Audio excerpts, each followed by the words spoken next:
C2V2. We're ready to try again for the big loop comm checks.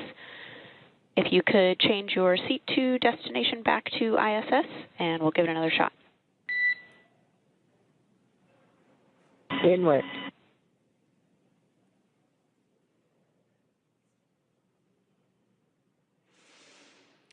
So Joseph mentioned this earlier, but C2V2 stands for Common Communications for Visiting Vehicles. And what we're doing now is that final comm check as Dragon approaches the ISS to make sure that we're ready for our visiting vehicle. Station on the big loop. We are very excited to have you loud and clear, Peggy. And we are excited to hear your voice and looking forward to seeing you guys shortly. I can't wait to see you either, Peggy. Excited you guys are here. And SpaceX copies Dragon loud and clear on the big loop.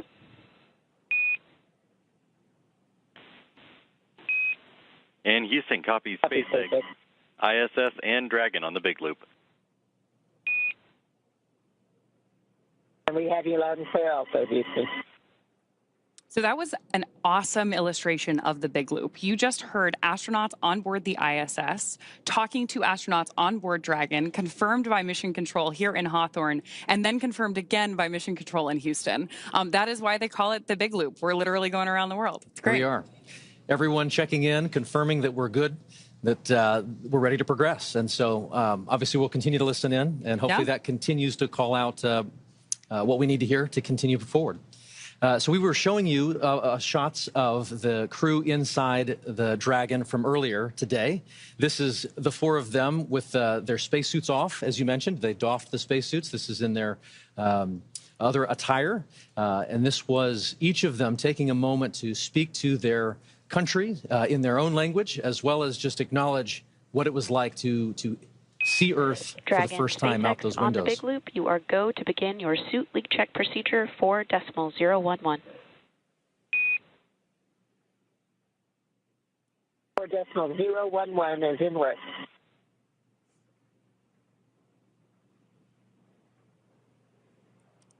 So good news there that our crew is moving forward with additional checks on board.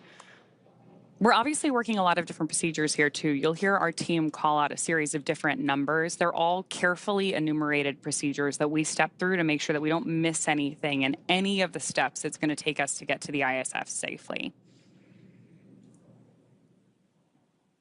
Speaking of which, just in case you're just joining us, it would be good to go over many of the steps that took us to get to this point. Yesterday was launch day. Axiom 4 marks SpaceX's 18th human spaceflight launch overall. Including Axiom 4, Falcon 9 has supported 48 missions to the ISS with our Dragon spacecraft, starting with our first cargo resupply mission in 2012. And since 2022, SpaceX has supported the next generation. Dragon, we're at step 2.2, waiting to go on suit leak check on the big loop.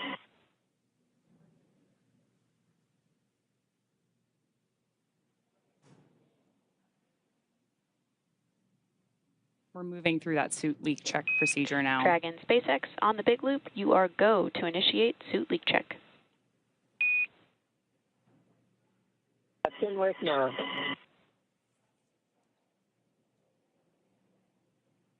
Acknowledgement there from our commander. So SpaceX has supported the next generation of commercial space exploration so far with 7 private astronaut missions as of today, with today's AX4 mission bringing the total to 4 missions to the space station in support of Axiom Space. I love it.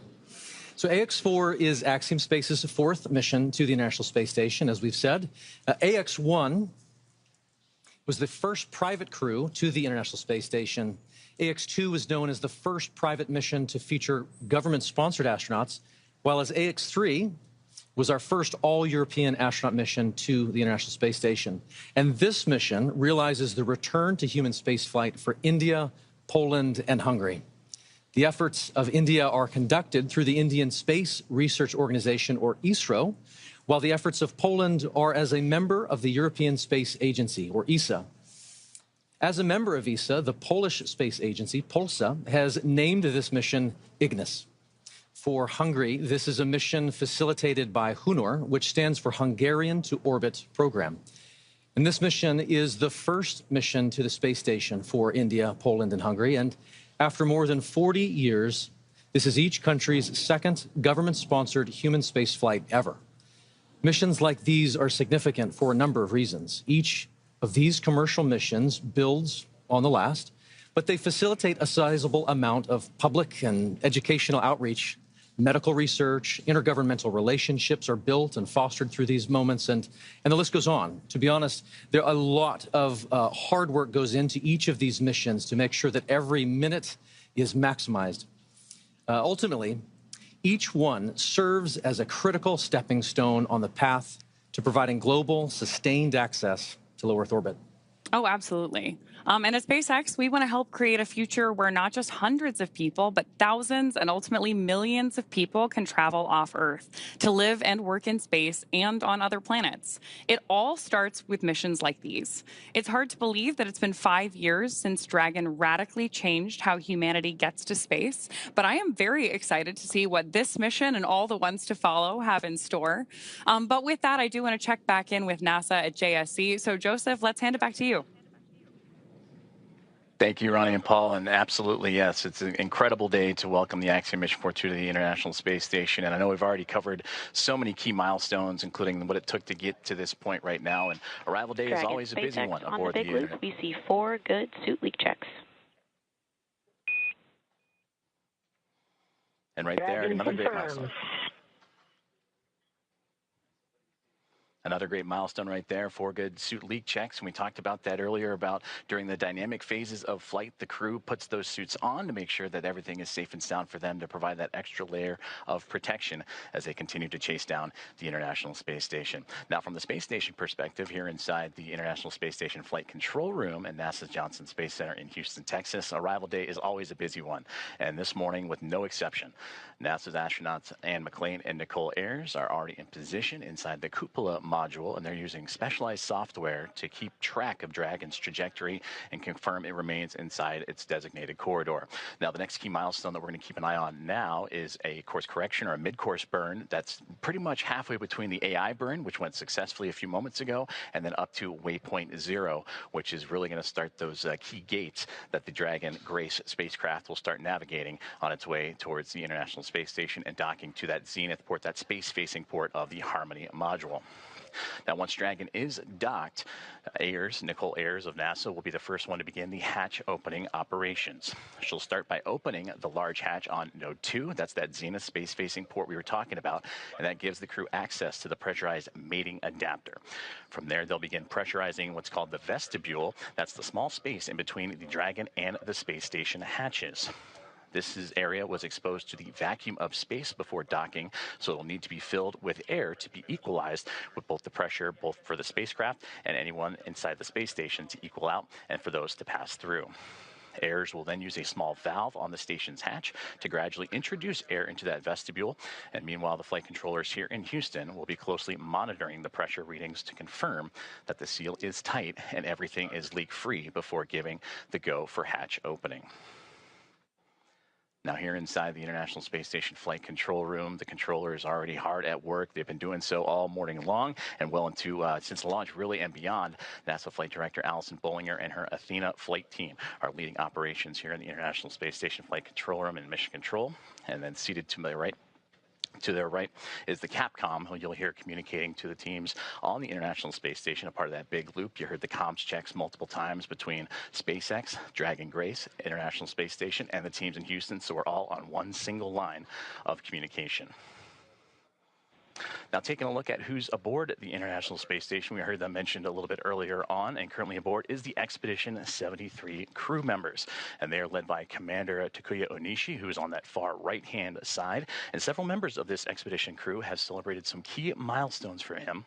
For Takuya, he celebrated 200 days in space about 2 weeks ago. Up next is NASA's Anne McClain. She is sitting right in front of Takuya on that right-hand side. She recently celebrated 300 days in orbit. this past week. For Nicole Ayers, just on the other side of that Expedition 73 crew patch, she recently celebrated 100 days in space on Monday, and she and McLean are going to be the ones that are going to be monitoring the Axiom Mission 4 team and dragging Grace to the International Space Station.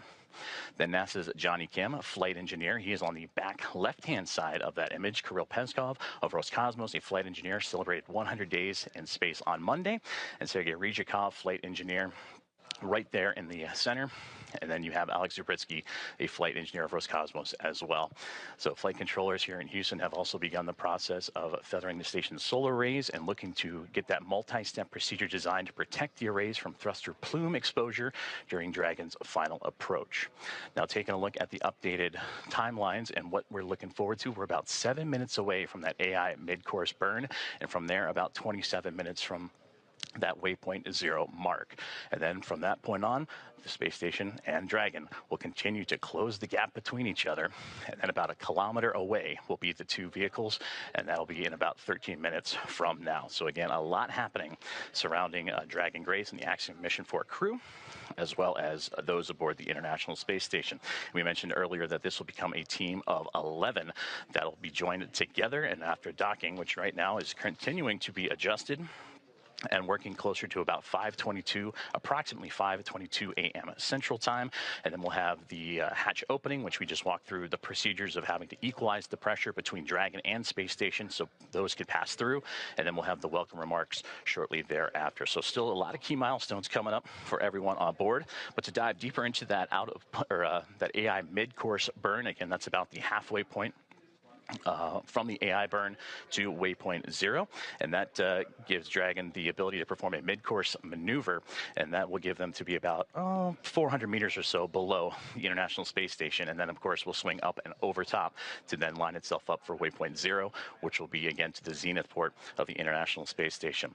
And from there, Dragon will execute a small mid-course maneuver, and that's just to fine-tune its approach and bring it to about that 400-meter mark and get ready for the remainder of its gates and those checkpoints it has to come to for the International Space Station and Dragon to eventually meet up. Now, about 90 minutes ahead of docking, attitude control of the International Space Station will be handed over to the Russian thruster system, giving the station a finer point capability as Dragon closes in. We're looking forward to welcoming the Axiom Mission 4 astronauts aboard the International Space Station.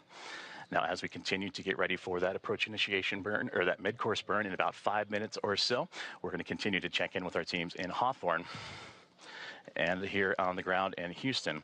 As you can see right there, the process that it took for Dragon to get to the International Space Station, starting about 45 minutes after launch yesterday with the phase burn, and then that stair-step approach to get to the front door of the International Space Station with those 5 key burns leading into the approach initiation.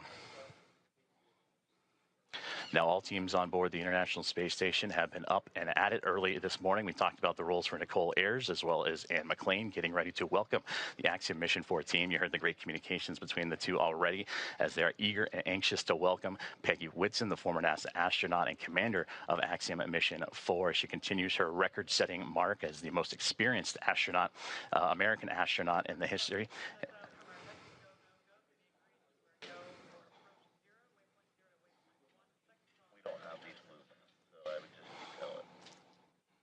Currently listening into the loops of here, the teams on the ground as they're getting ready to do a go, no-go for waypoint 0 and Dragon's continued approach to the International Space Station.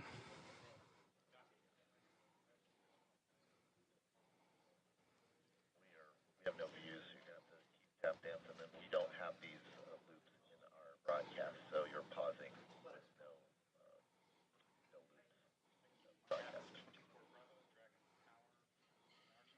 As we continue to follow along and continue to tune in, we take momentary pauses just to listen into both the big loop of communications as well as the communications here in Houston and in SpaceX. As again, the team's pulling a go, no go for the International Space Station side of things to get ready for Dragon's arrival to the International Space Station. As I mentioned, once the mid-course maneuver is complete, it's then on to waypoint 0 and getting them to that 400-meter mark. And hopefully we can take a look at a little bit of that graphic of what's to come for the Dragon Grace and the team aboard Axiom Mission 4. And you see there, waypoint 0, about that 400-meter mark just outside the approach ellipsoid, that 400-kilometer by 2-kilometer by 2-kilometer invisible oval ellipsoid outside of the International Space Station, one of 2 imaginary boundaries that the Dragon will have to pass through. And then, of course, it'll make its way onto the keep out sphere.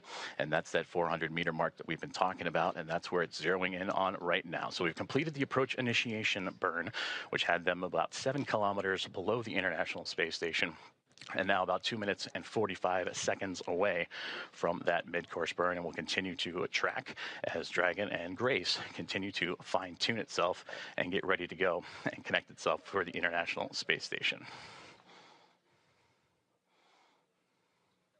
Now, of course, before Dragon is given permission to move inside the approach ellipsoid, the spacecraft configured to be known as what is a 24-hour safe trajectory.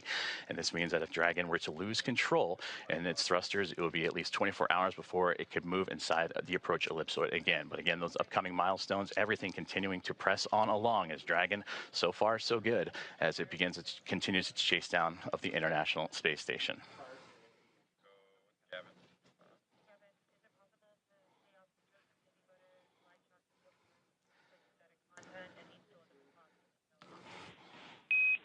Now this maneuver continues on the big loop.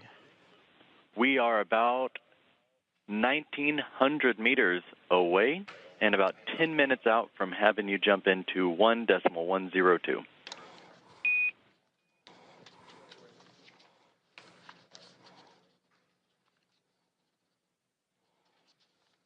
Great call outs there, as you heard the team saying, about 1,900 meters away, that all that separates the Dragon and Grace spacecraft and the International Space Station. Now, as Paul and Ronnie have mentioned, that this is the 4th private astronaut mission, the first since January of 2024, and that was when Axiom Mission 3 would arrive aboard the orbiting laboratory. Now, from AX1 through AX4, once they are aboard, the teams will have welcomed 14 different... Copies, 10 minutes. Houston Station, copy 10 minutes until step 1 of the procedure. And continuing to track, about now 55 seconds away from that AI mid-course burn. And was saying from AX1 through AX4, the International Space Station will have welcomed 14 different private astronaut crew members representing 11 different nations, and showcasing again how private astronaut missions truly expand access to the space station for more nations, people, and opportunities. And we'll continue to tune into all of the loops here inside of the International Space Station flight control room as we await the AI mid-course burn. And now standing about 20 seconds away as it continues to fine-tune, Dragon Grace continues to fine-tune its path towards the International Space Station.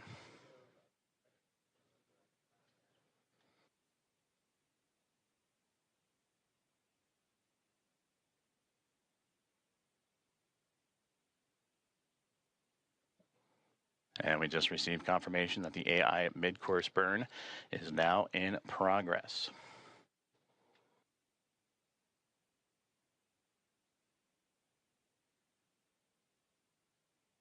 And again, this is done about halfway from our starting point, which was the approach initiation burn, and that'll get Dragon on its path towards waypoint 0. It's just a small burn, but again, all about fine-tuning and its approach to ensure that we're targeting a precise point of about 400 meters directly below the International Space Station.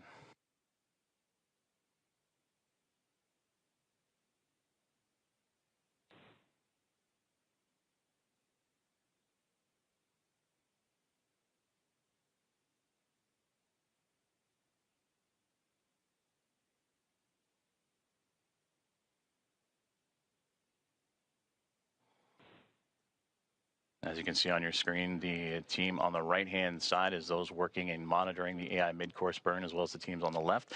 On the right, that is the International Space Station Mission Control Room here in Houston, Texas. And on the left-hand side, the SpaceX teams and their Mission Control Room in Hawthorne, California, as we continue to follow along with the AI mid-course burn, now a little over 1 minute and 20 seconds in.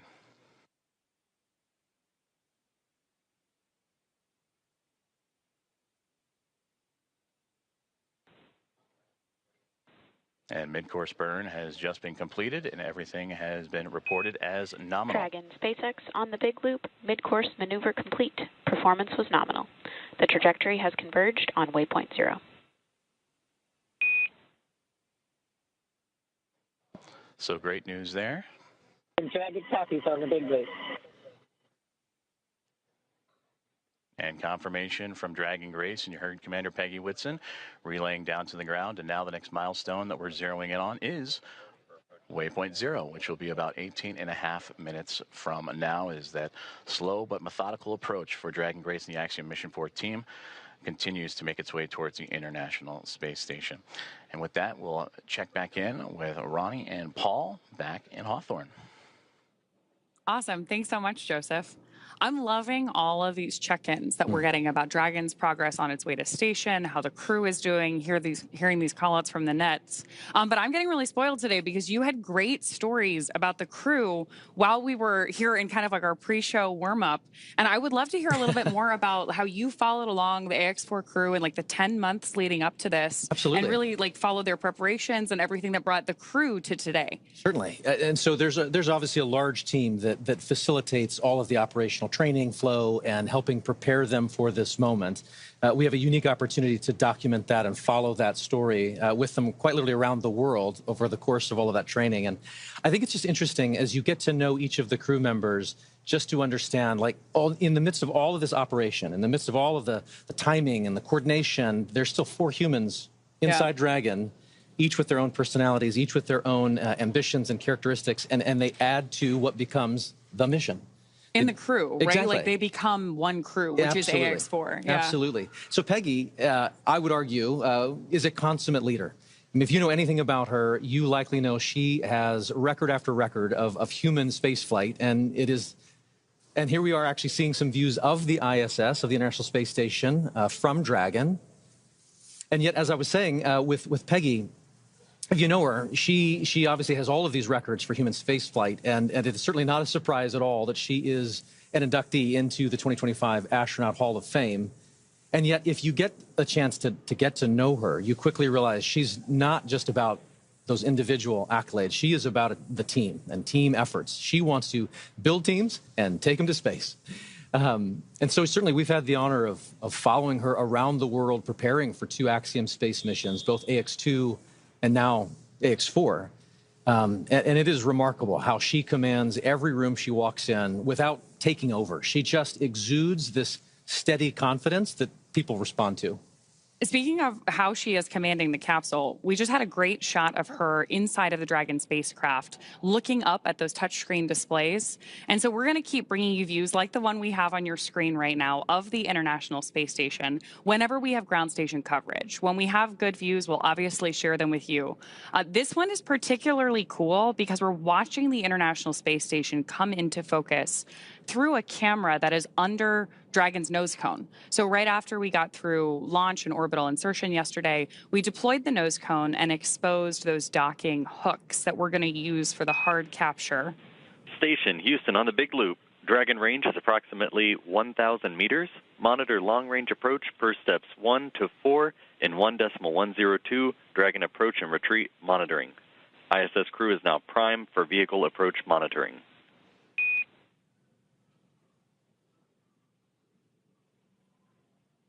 More of those joint communications on the big loop there about that approach that we're watching on our screen right now. It's pretty cool. Absolutely. And it looks as though Dragon is currently underneath the International Space Station. We're looking almost up at it from underneath. Yeah, and we had those great graphics earlier that showed how we're balancing this really careful geometry and approaching each step with these methodical burns.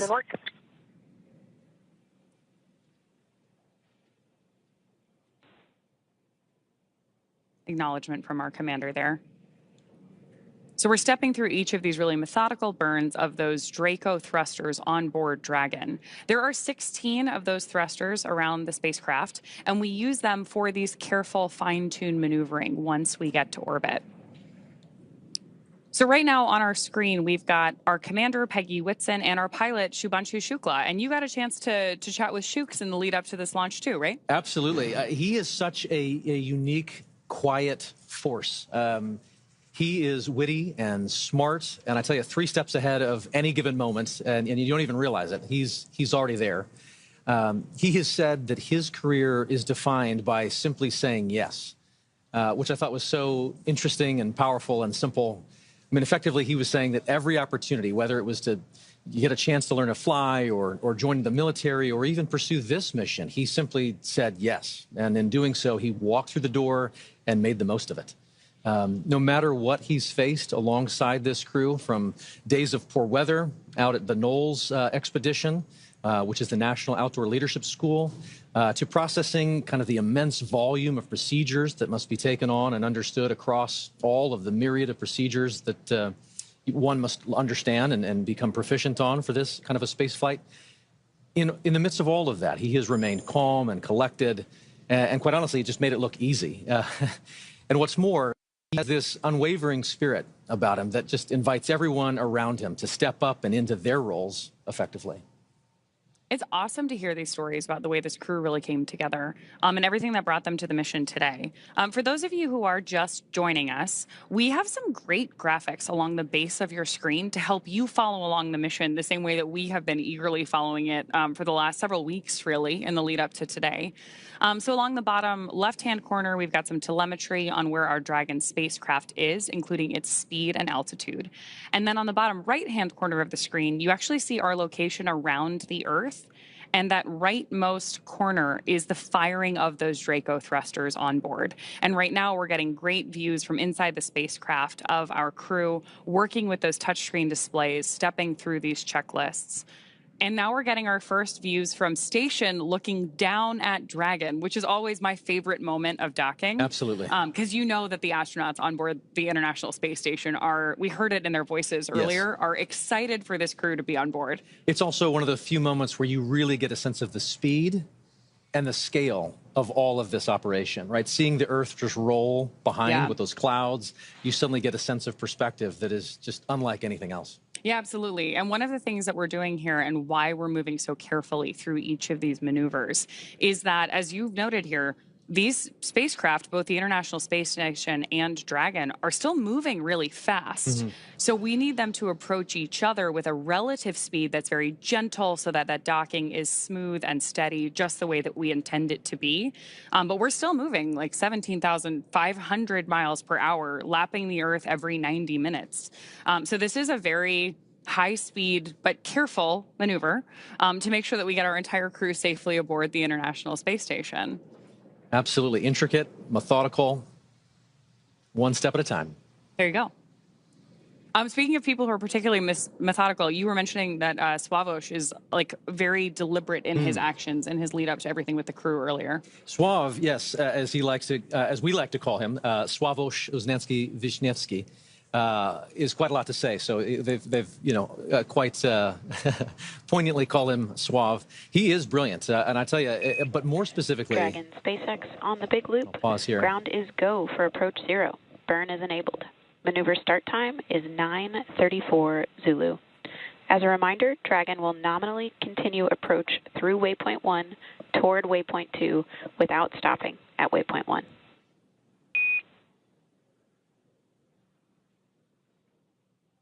And there we have another. Dragon copies all, and we're go for the approach as well. Another call out between Core and our commander, acknowledged by Commander Peggy Whitson. And that was a cool call out too, because we told the crew that we're going to move right through waypoint 1. Each of those waypoints are an opportunity for us to pause and make sure that everything's going well.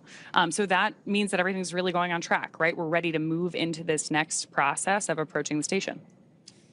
So we were talking about Sław, and just to finish that thought, I have often described him as somebody who is brilliant, but more specifically, he is curious.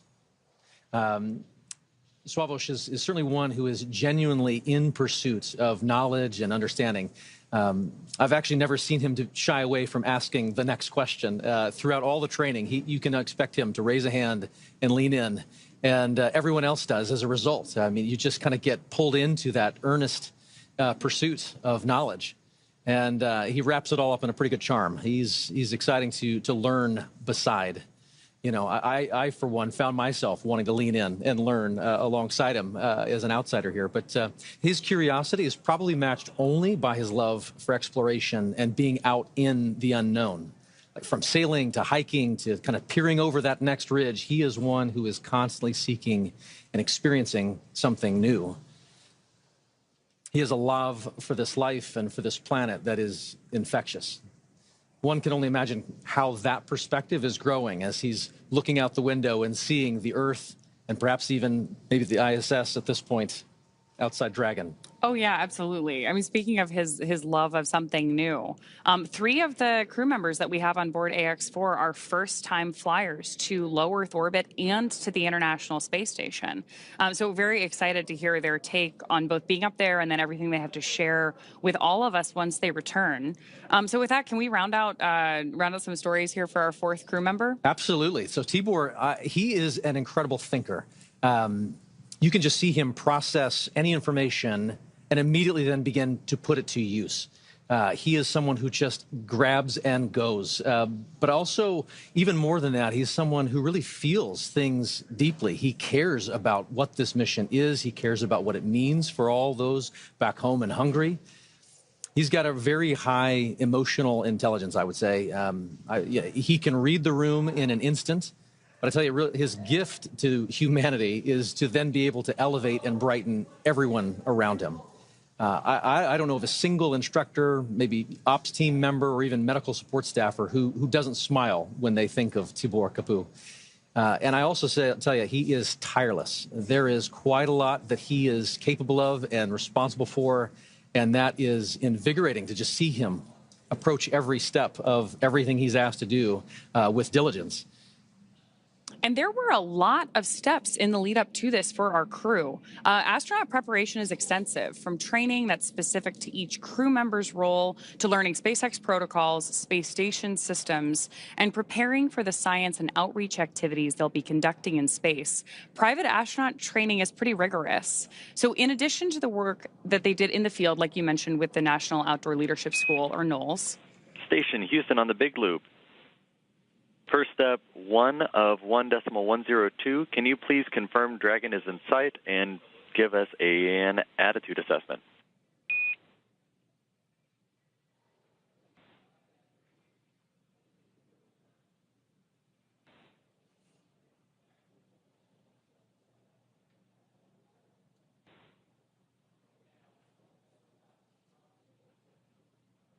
So we are standing by for that update there on the attitude of the spacecraft. Attitude, when we're talking about space travel, means the position of the spacecraft.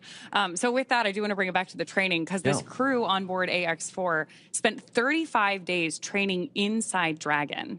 To prepare them for flight, our teams at SpaceX spent the last several months teaching the crew about orbital mechanics and how to live inside the Dragon spacecraft. Well, this was more of a review for Peggy Whitson. For the rest of the crew, as we mentioned, this is their first time flying to space. Our training program includes nearly 100 different lessons covering all aspects of the flight. The crew spent time inside our Dragon training spacecraft to run simulations of ascent, space station rendezvous, which we are doing right now, and reentry.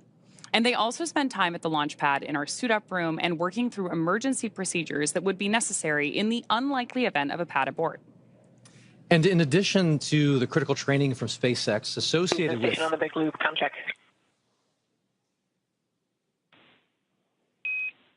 Houston reads you loud and clear.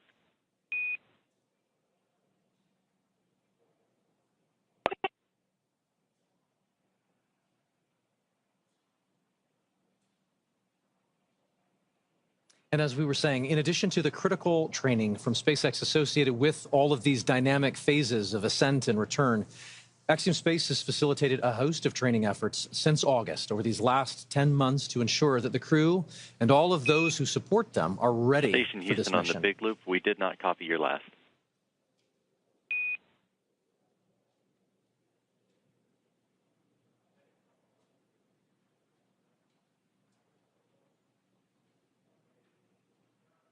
Houston Station on the Big Loop. We have Dragon in sight, and attitude looks nominal. Houston copies. That's a good report. That is a great report. It's always nice to hear those confirmations, especially across the big loop, because we are coordinating so many teams for missions like this. Absolutely.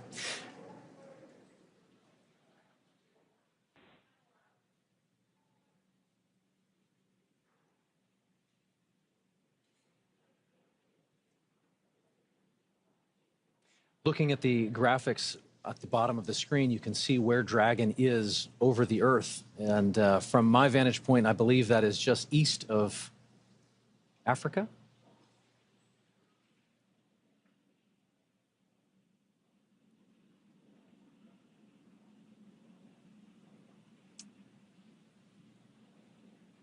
I think one of the things that's the most striking to me is that as we watch all these different visuals come into play, which again, we are bringing you whenever we have them. So when we've got good views, we're sharing them with you. We're really seeing how quickly Dragon is approaching the station.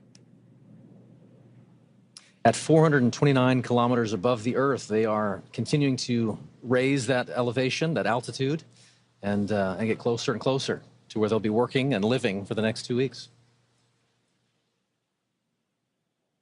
But again, these visuals just tell an amazing story of where we're going and what we're doing, where low Earth orbit is.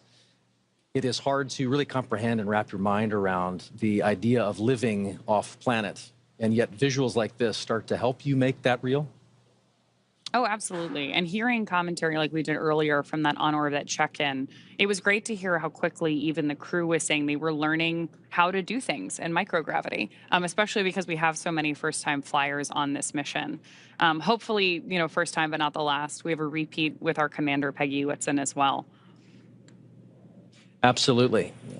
A little bit of joy goes a long way, and overcoming some of those probably initial sensations and adjusting to microgravity. Shubhanshu had mentioned that it was taking a minute to kind of collect himself and find his space legs, but clearly they are all in good spirits and getting ready to get very active on board the International Space Station. Which I'm sure will also be like an acclimation process, right? Absolutely. They've gotten used to Dragon. They've been in flight now for more than a day. All told, from launch to rendezvous at the station, we're looking at about a 28-hour flight. The time is somewhat dependent on the relative position of the International Space Station to our launch site at the time that we launch. But for any time that we're rendezvousing or meeting two spacecraft in orbit, we do have an instantaneous launch window. So we know how long that trip is going to be at the moment that we lift off. And the entire crew operations plan is built around filling that time effectively so that they're well acclimated on board the Dragon spacecraft while they approach the International Space Station. But then as soon as they get on board, we'll do our welcome ceremony. And I'm sure there's an orientation for them as well. Absolutely. So they have an effective 2 weeks while they're up there. And the clock starts as soon as they get on board, right? You just mentioned the welcome ceremony. So there will be a moment once they've crossed the hatch and are officially on the International Space Station where they get to meet the other expedition crew members, have a moment to meet and greet, acknowledge the moment with a little bit of ceremony and tradition. There might even be some pinning of astronaut pins to go around. But then they get right to work. Certainly, I know that there are steps where they take to just kind of acclimate to the station, where the commander is going to take them around and make sure that they're clear on roles and responsibilities. But then again, the red line begins, and they are chasing it for the next 2 weeks, trying to accomplish a host of research efforts and outreach events. It's a full couple of weeks ahead of them. We also have a full couple of hours here ahead of us before we get to that part. Yes. We are less than a minute away from approaching waypoint 0. So I do want to check back in with NASA. Joseph, why don't you give us an update on where our spacecraft is relative to the ISS? Thank you very much, Ronnie and Paul, as we here in the teams at the International Space Station Flight Control Room tracking the arrival to waypoint 0 for Dragon Grace and the Axiom Mission 4 team, which they have just now hit that mark, which means approximately 400 meters directly below the station. And we can see those wonderful views now, and you can really see that high resolution of Dragon Grace continuing its methodical approach to the International Space Station. We're still tracking a docking time of about 5:18 a.m. Central Time, 6:18 a.m. Eastern. And you mentioned the hatch opening, and then as well as the welcome remarks shortly to follow. Hatch opening roughly about 2 hours or so after the initial contact and capture. And then when the hooks drive, the 12 hooks that are on the bulkhead there of the SpaceX Dragon will connect itself and create that hard mate, sealing itself to the orbiting laboratory. And once the pressure checks and seals will be done, then everything will be pressurized and ready to go. So waypoint 0 has been achieved, and now they're making their way on to waypoint 1. But you heard earlier on the loops that they have received the go to proceed past waypoint 1 and head straight on to waypoint 2. And that means they'll continue to swing up and above the International Space Station, and then what would have been a pause at the 220-meter mark, they'll continue to press forward and look to get to about waypoint 2. And waypoint 2's arrival will be just right on the doorstep of the International Space Station, Dragon, about 20 SpaceX meters away. On the big loop, approach 0 has started and the trajectory has converged on waypoint 1. Expect arrival at waypoint 1 at 10:09 Zulu.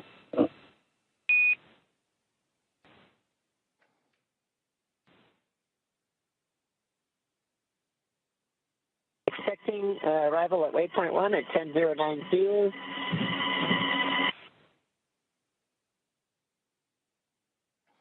And there you heard it right there, that they are continuing to move on along and get ready to approach what would be waypoint 1, which that milestone will be in about a little less than 40 minutes from now. As you see right there on your screen, the Dragon Grace spacecraft continuing its methodical approach to the International Space Station. And of course, the 7 members aboard Space Station right now, looking forward to welcoming Commander Peggy Whitson, pilot Shubhanshu Shukla, as well as mission specialists Sławosz Uznański-Wiśniewski and Tibor Kapu to the orbiting laboratory. And a welcome back to Commander Peggy Whitson. This will be her 5th time in her 5th space flight. All of her space flights, what are the previous 3 with NASA and now 2 with Axiom Space, all key components and key missions involving the International Space Station.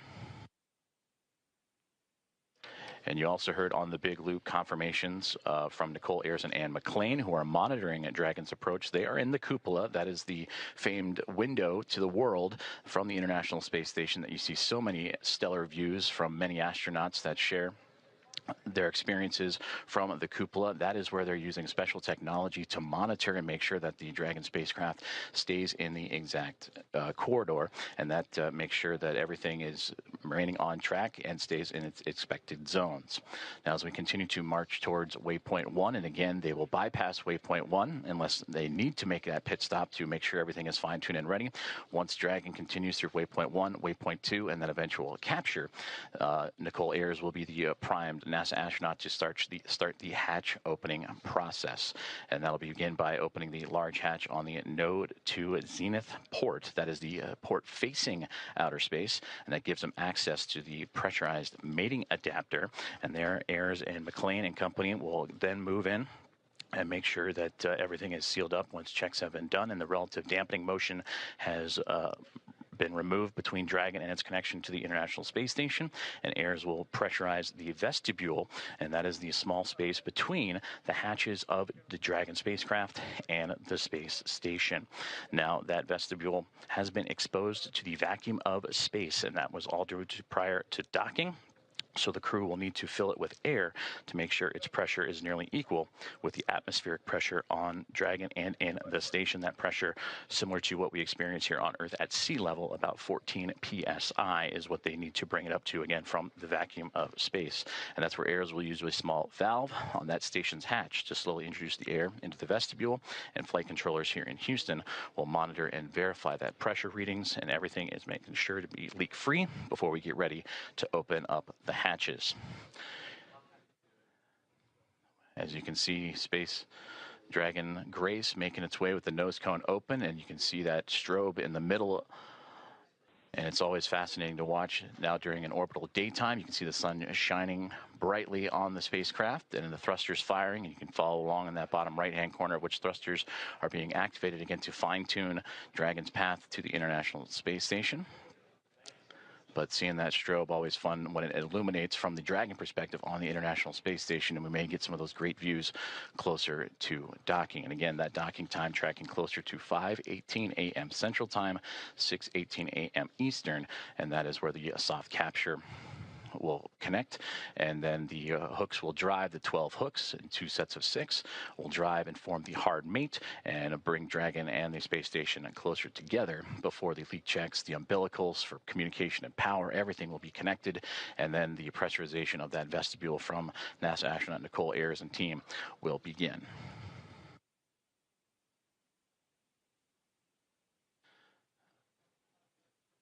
About 36 minutes from now, Dragon spacecraft will reach its waypoint 1 mark.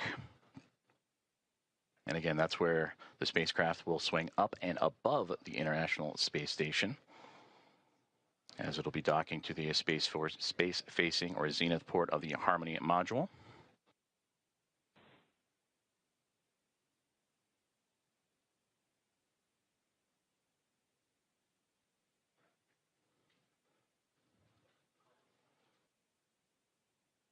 And you can see great views again of Dragon. On the big loop per block Bravo, Dragon attitude is as expected. Houston copies. Thank you.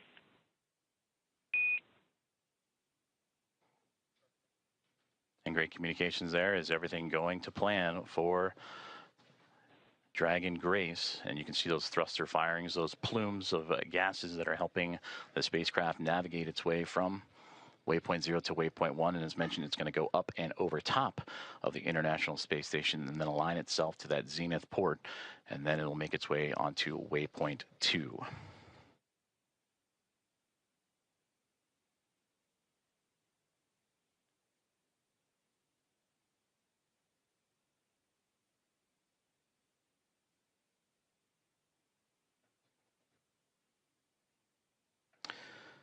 As mentioned previously, all visiting vehicles that arrive to the International Space Station take this phased approach when going to the orbiting laboratory, stopping at those predetermined gates.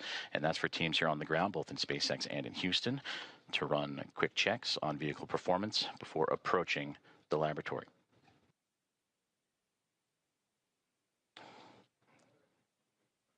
And there you can see that strobe effect that we were talking about just a moment ago as it illuminates the views from the International Space Station looking at the Dragon Grace spacecraft as it continues its methodical approach to the station, as they are now just in the southernmost regions of Australia and making its way into the Pacific Ocean.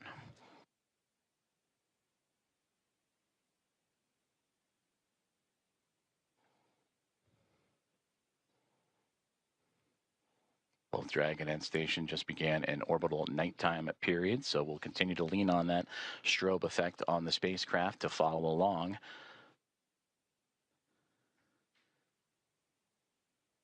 As Slow and Steady continues to win the race for these docking operations between Dragon and the International Space Station, and of course always requires a great deal of precision to make sure that we're keeping the spacecraft and the crew safe. And there's a great look inside of Dragon Grace, and then the view from the spacecraft now looking to the International Space Station, and those slight glimpses of daylight left before both the orbiting laboratory and the spacecraft completely enveloped in darkness during the orbital nighttime period. You can see the radiators. That's what's most prominent in the view of the International Space Station. And at the very top of this view of the International Space Station, you can see what was Dragon Endurance. That is the Dragon spacecraft vehicle that Crew 10 took to the International Space Station back in March. So upon docking, and once everyone is settled, you will see the International Space Station flying with both Grace and Endurance, and 5 total vehicles connected to the orbiting lab.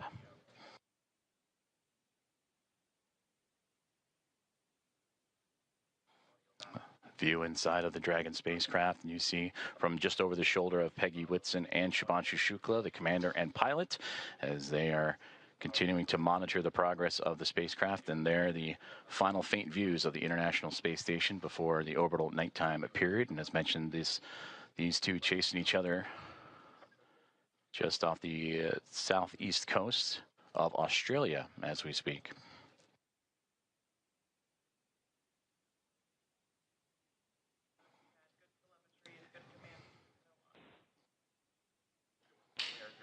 And a great view of that center screen there where you're seeing Dragon lining itself up with the International Space Station and the views that both pilot Shubhanshu Shukla of ISRO and Peggy Whitson, commander of Axiom Mission 4, are monitoring.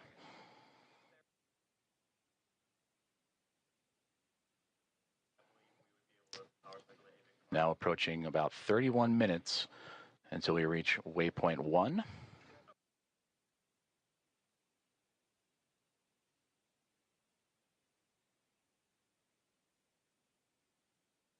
And once the spacecraft reaches waypoint 1, it'll be about 220 meters away, a little more than 656 feet from the orbiting laboratory. Is Dragon Grace on its inaugural flight, looking to connect up to the International Space Station.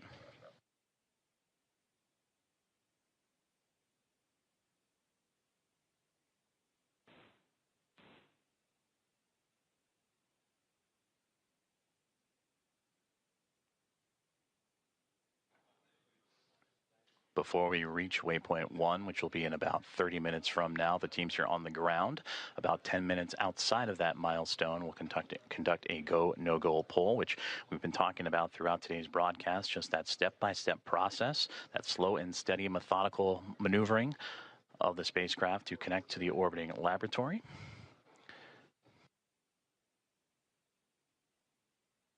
And we're continuing to follow along for an approximate docking time of 5:18 a.m. Central Time, 6:18 a.m. Eastern.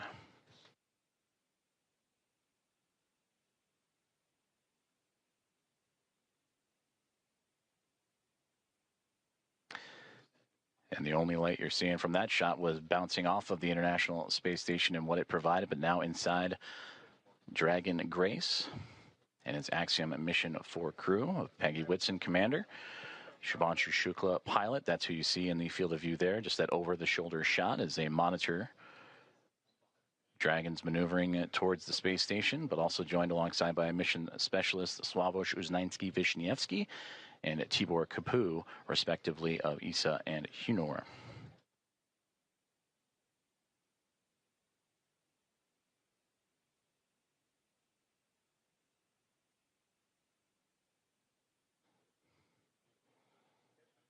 And as we continue to take a look at the orbital nighttime phasing of the International Space Station and the Dragon Grace spacecraft, you see those thruster firings continuing that methodical approach for the craft. But you can also see in that left-hand side the speed of which they are traveling, the Dragon spacecraft at that, as it makes, again, it's starting to steady out and that slow push towards the orbiting laboratory, 428 kilometers above Earth.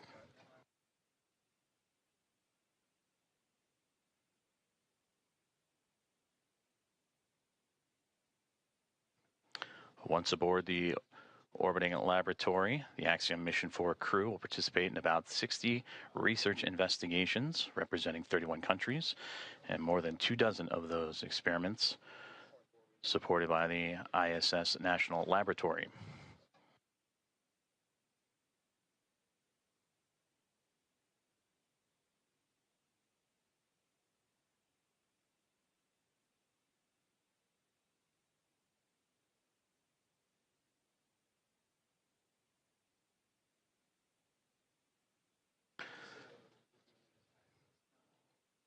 And there's a live look at the teams here on the ground. On the left-hand side, that is Mission Control in SpaceX, Hawthorne, California, following along with Dragon's progress, I should say. And on the right-hand side, it looks to be Axiom Space here in Houston, just down the road from Johnson Space Center, NASA's Johnson Space Center, where we are located. And the International Space Station Flight Control Room, all three teams working together in integrated operations. That began just before we went live for today's broadcast. We're all three monitoring the progress of the Dragon spacecraft to the International Space Station. And you've been hearing communications on what is the big loop, which is that single line of comms that allow for the Dragon spacecraft and Grace to communicate with the International Space Station, but also for the teams on the ground here in Houston and in California and Hawthorne, all to communicate together. So everybody on the same page as the spacecraft continues its push towards the orbiting lab.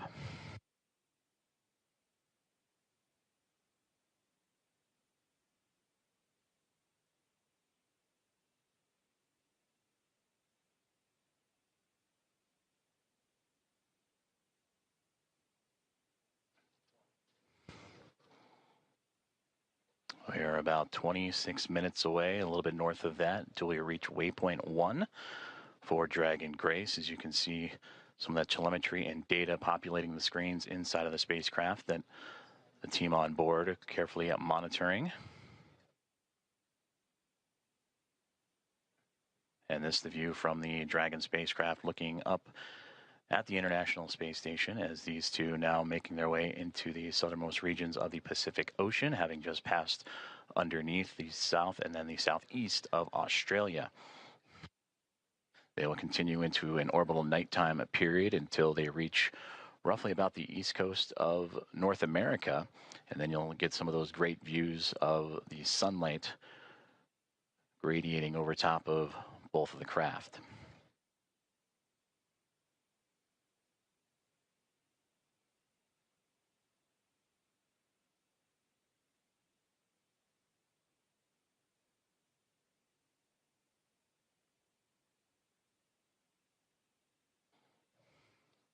So far, everything performing nominally for the SpaceX Dragon Grace spacecraft as it continues its push towards the International Space Station, and what's been quite the journey for them. You heard earlier that this, since launch all the way up to the anticipated docking time, will be about a 28-hour process, 29 hours or so. So a lot has happened in a short amount of time as the teams in Hawthorne, California on the left and the teams on the right-hand side in Axiom Space working together with those here in Houston.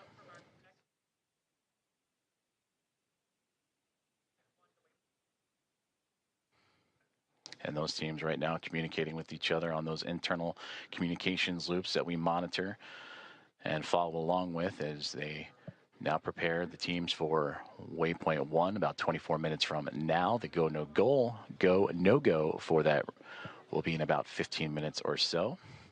And we'll keep an ear out for those comms as, again, Dragon starting to slow down its approach towards the International Space Station, a very methodical journey that all started shortly after launch, what was yesterday morning at 1:31 a.m. Central Time, 2:31 a.m. Eastern. That saw the Axiom mission 4 team reach orbit and begin its journey to track down the International Space Station, the 4th private astronaut mission, and the first since January of 2024, when Axiom mission 3 would join the expedition aboard the orbiting laboratory.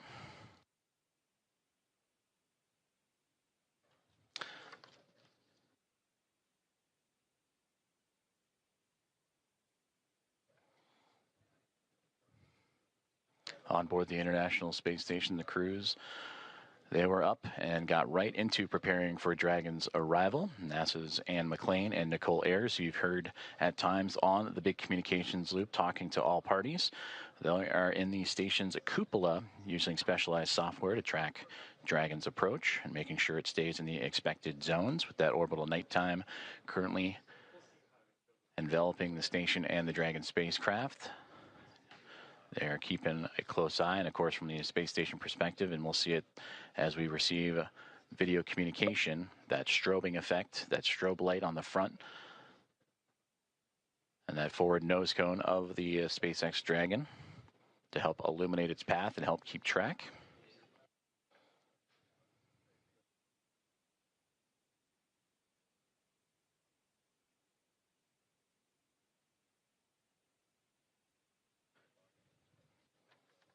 Earlier, we also received that as the Dragon spacecraft makes its way towards waypoint 1 about 22 minutes from now, that the teams on the ground were looking to bypass this milestone, but will again do a go, no go poll, make sure everything looks exactly as it should before allowing that bypass of the spacecraft, and then its maneuver up and over top of the International Space Station, and then proceeding onto waypoint 2.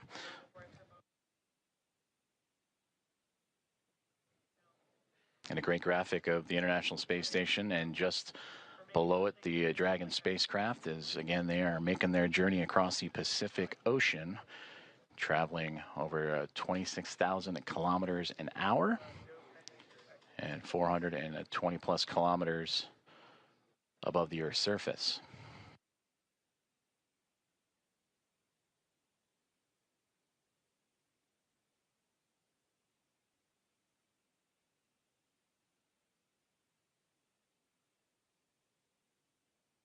We've been talking about that methodical approach for the Dragon spacecraft that started immediately, or 45 minutes or so immediately after launch yesterday morning, in which they would execute a series of burns from the phase burn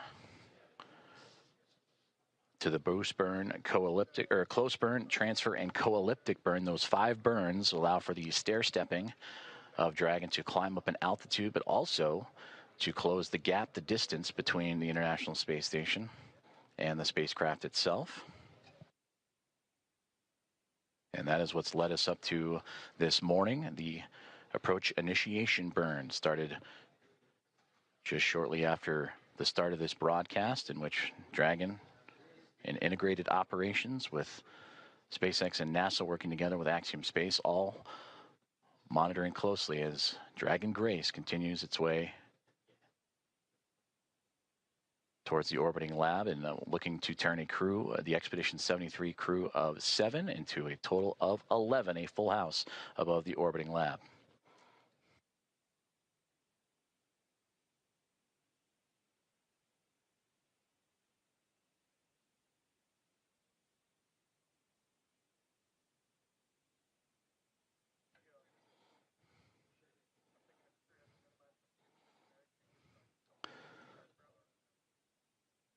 Now inside 20 minutes to the waypoint 1 arrival. And about 10 minutes or so, the teams here inside Houston, as well as and SpaceX in Hawthorne, California, will continue to monitor and do the go, no go for waypoint 1. And if everything is on track, they'll continue to proceed through waypoint 1 onto waypoint 2. And waypoint 2 has them right on the doorstep of the International Space Station, about 20 meters out when they arrive to that waypoint, a little more than 65 feet away.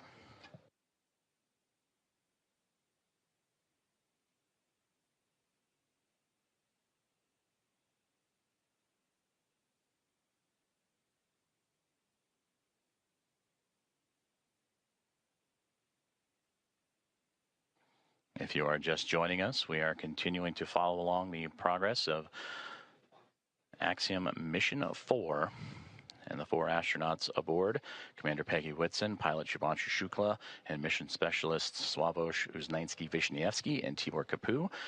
The 4th private astronaut mission, and the first since January 2024, to make its way towards the International Space Station, in which they will spend approximately 2 weeks doing research investigations and outreach activities, expanding commercial space. We are tracking a docking time of approximately 5:18 a.m. Central Time, 6:18 a.m. Eastern. The next key milestone that we are keeping an eye on is the arrival of the spacecraft to waypoint 1.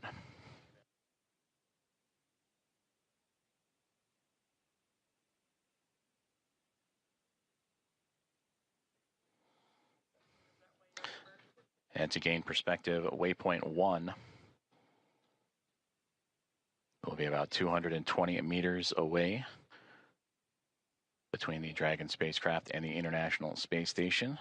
And that's the second checkpoint. They have already reached waypoint 0 to begin this process. Waypoint 0, waypoint 1, and then on to waypoint 2, which we mentioned is about 20 meters away.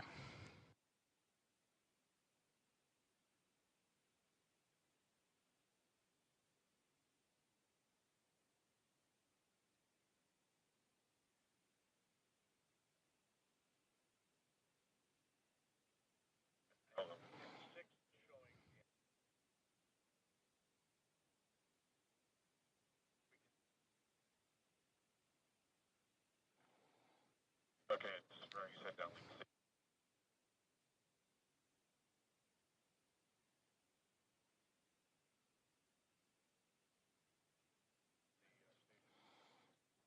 Great views there from the International Space Station, looking at the Dragon Grace spacecraft, that strobe light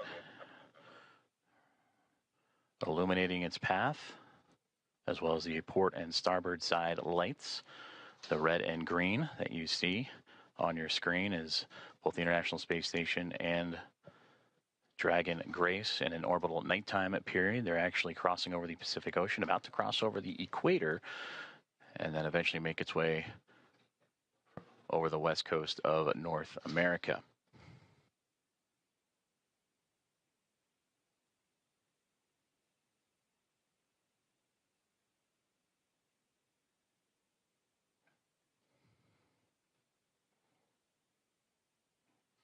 We'll start to see the spacecraft and the International Space Station once again become illuminated with an orbital sunrise.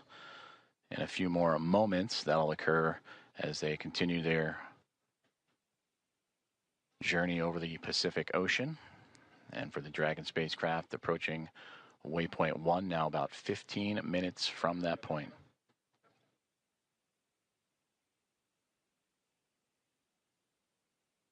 And we'll continue to bring those great views as you see that slow and steady progress of the Dragon vehicle as it continues to track down the orbiting laboratory. And on your screen, you see the speed and altitude, where it is over the Earth in current relation. But on that far right-hand side, that's the thruster firings. And you just see those illuminate every so often as Dragon continues to fine-tune its path towards the International Space Station.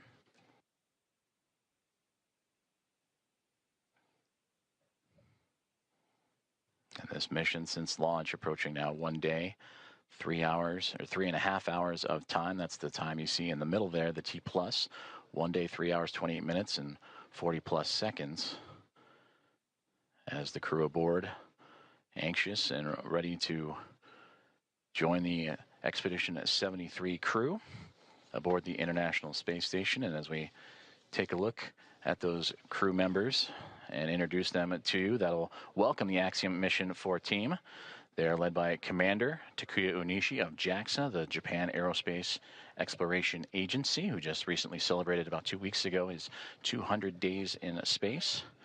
Anne McLean, NASA flight engineer, will be there as well. Her and Nicole Ayers, the two NASA astronauts monitoring Dragon's approach to the International Space Station. For McLean, celebrating 300 days in space last week.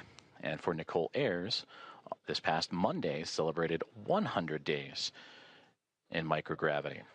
They're also joined by NASA astronaut Johnny Kim, flight engineer, and Roscosmos cosmonauts Kirill Peskov. For Peskov, he would also celebrate 100 days this past Monday as a part of the Crew 10 team.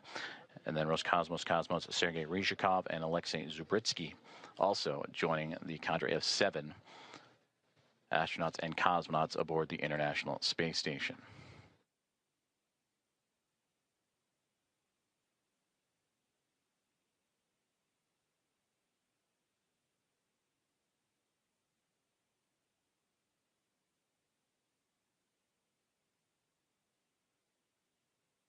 We mentioned earlier, this is the 4th private astronaut mission to the International Space Station, and the first since January of 2024, since Axiom Mission 3. From the Axiom Mission 1 now through Axiom Mission 4, the International Space Station will have welcomed 14 different private astronaut crew members representing 111 different nations, and showcasing how these private astronaut missions truly expand access to the space station for more nations, people, and opportunities.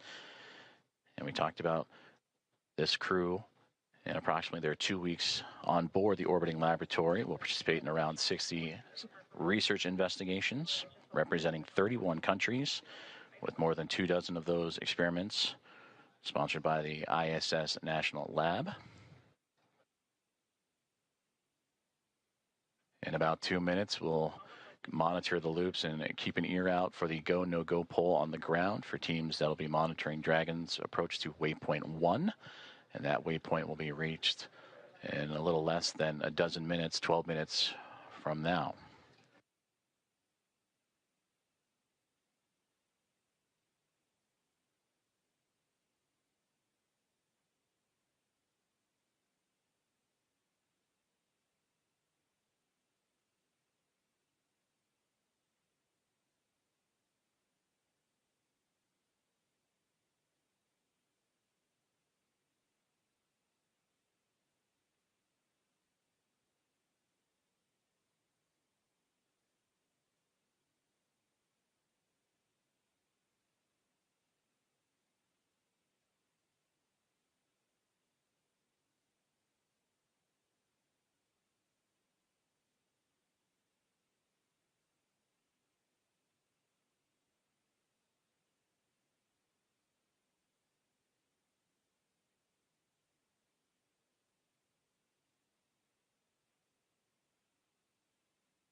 This is Mission Control Houston as we are continuing to monitor the Dragon Grace spacecraft and Axiom mission 4, the private astronaut mission, as it continues its approach to the International Space Station. They have moved past waypoint 0 and are now on its way to waypoint 1, the second of 3 checkpoints or 3 gates for this journey for the spacecraft to the orbiting laboratory. We just received update that the new anticipated docking time, approximately 5:30 a.m. Central Time, 6:30 a.m. Eastern, as the Dragon spacecraft and the International Space Station teams here on the ground, both in Hawthorne, California for SpaceX and inside of NASA's Mission Control Houston and the International Space Station Flight Control Room, continuing to work together in communication and relay those updated data and projections and trajectory and all the information needed. So again, that docking time has been updated to now approximately 5:30 a.m. Central, 6:30 a.m. Eastern.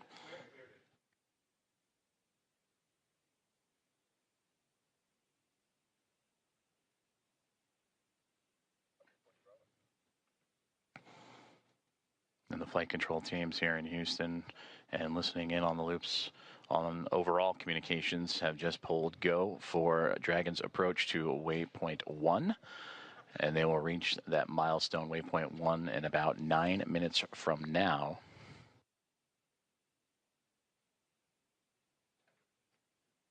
This waypoint will have the spacecraft 220 meters away from the International Space Station, a little more than 656 feet. And once it reaches that docking access, an additional go-no-go pole will be created, in which the teams will then pull for the arrival of the spacecraft to waypoint 2. And given the go there, Dragon Grace will move to within 20 meters and little more than 65 feet from the orbiting laboratory.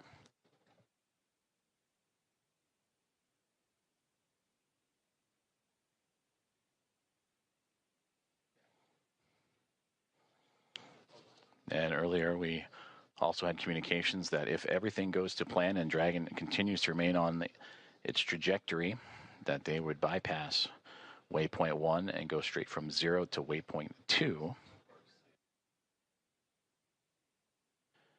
But once it arrives to waypoint 1, this will be the point in the spacecraft's journey in which we will be on what we call the docking axis, which will essentially mean that it is directly in front of the docking port that it'll connect itself to. The crew are right now heading to the space-facing port on the International Space Station, node to zenith of the Harmony module. That zenith meaning it is the side of the space station facing space. So its journey brings it from underneath the International Space Station, Dragon Grace, to swinging up and over top of it, and then arriving at that docking access en route to waypoint 2.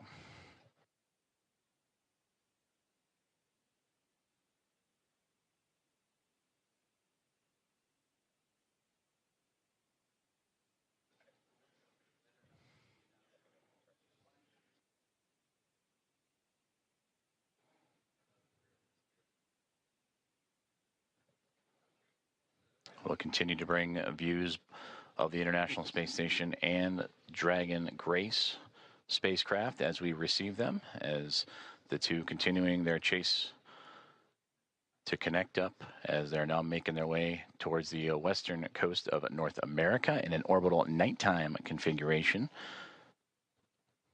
And we've seen views of the Dragon spacecraft in that orbital nighttime with the strobe lights shining bright. Once it gets closer, it'll actually illuminate the International Space Station and allow for greater views of the docking port itself that it'll connect to. And again, that node to its zenith port of the Harmony module of the space station. And that anticipated docking time that has now recently been updated to 5:30 a.m. Central, 6:30 a.m. Eastern.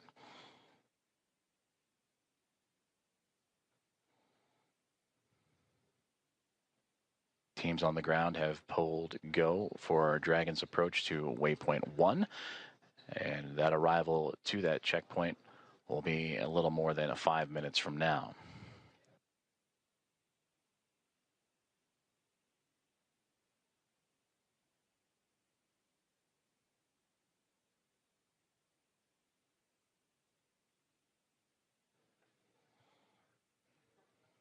The crew inside Dragon Grace Axiom Mission 4.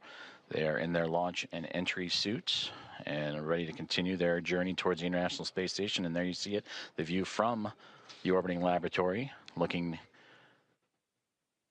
at Dragon Grace. As you see that strobe light we were just mentioning, as it gets closer, will illuminate the side of the orbiting laboratory, as well as the port and starboard lights, the red and green. Crew in their launch and entry suits, providing that extra layer of protection of pressure, and that happens, are in them during these dynamic phases of flight.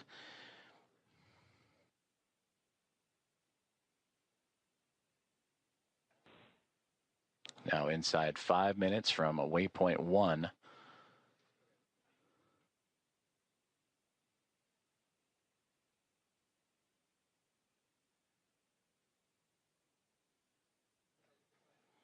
When Dragon docks to the International Space Station, there will be 5 spacecraft connected to the orbital outpost, and we'll bring the crew up to 11 crew members, and the overall total of the International Space Station to 288 visitors since 1998.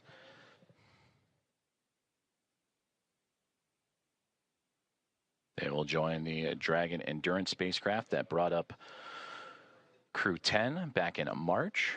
They will also join with the Soyuz MS-27, a spacecraft that brought NASA astronaut Johnny Kim to the International Space Station in early April.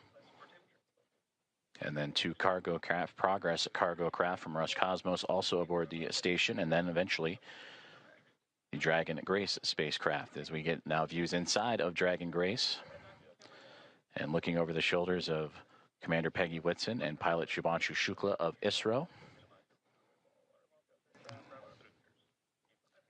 And you see them adjusting their monitors as the approach continues on for Dragon. And then a great view in the middle of the screen there of the path Dragon is taking. Last time we saw inside, it was more towards the left-hand side of the screen, in which Dragon now flying up and over top of the International Space Station. And now we get great views from Dragon Grace, and there's the strobe light. You can see it ever so faintly illuminating the International Space Station as it continues. Station Houston on the Big Loop. Dragon is transmitting docking camera video. Please confirm video and data updating in Dragon Docking Monitor. Also, we have a new docking time of 10:30.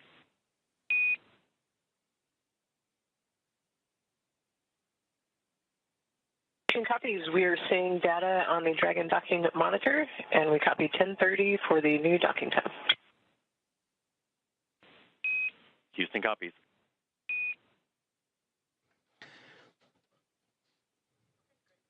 Great communications there on the Big Loop between the teams in Houston and SpaceX, talking to Dragon Grace and the confirmations of the updated docking time. You heard the words 10:30. That's 10:30 Zulu, which Central Time is 5:30, as we had mentioned, 5:30 a.m. Central, 6:30 a.m. Eastern, as we return to that exciting view from Dragon looking up at the International Space Station. You can ever so faintly see the solar arrays coming into view, and that strobe light illuminating the radiators, which are right along that central portion and angling upward.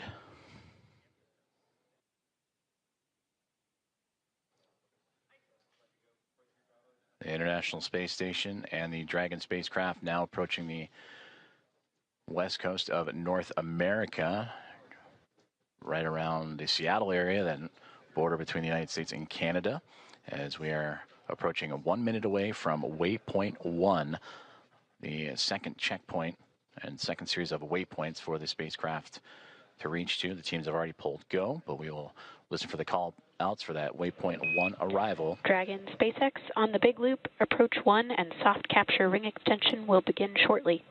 Dragon will continue approach to waypoint 2. As a reminder, manual impulsive retreat recovery is not permitted.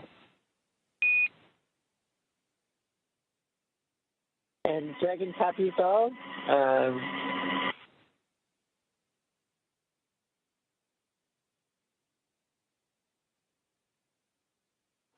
And there you heard communications on the Big Loop about that soft capture ring And that is the initial contact that will occur between the Dragon spacecraft and the International Space Station, a soft capture, with that soft capture ring then retracting and the 12 hooks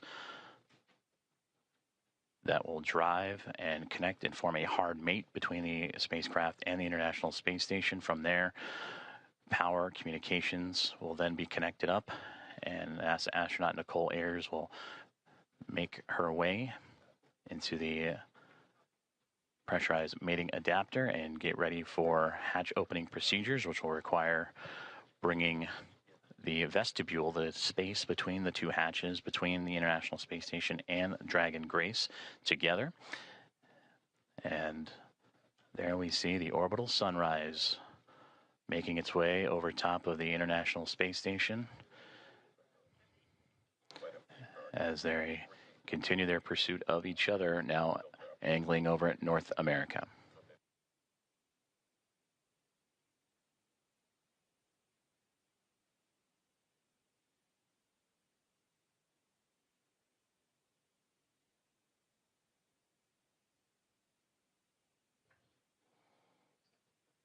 And there in the center screen, if you look at the topmost, the Dragon now perfectly aligned over top of the International Space Station, now looking down at that Node 2 Zenith port, and a great view just off the bottom portion there. That is the Dragon Endurance spacecraft that it'll be just alongside of. So Dragon has reached waypoint 0, and on initial comms earlier that the teams on the ground, once reaching waypoint 1, have been allowed to bypass that waypoint and now move on to waypoint 2, which will be in about 9 minutes from now, and targeting docking in about 14.5 minutes from there. Go, no-go polls for docking in about 7 minutes as the teams on the ground continuing to monitor Dragon's progress. And once they arrive to waypoint 2, there will be a pause, make sure everything is lined up just perfectly before that final approach and docking.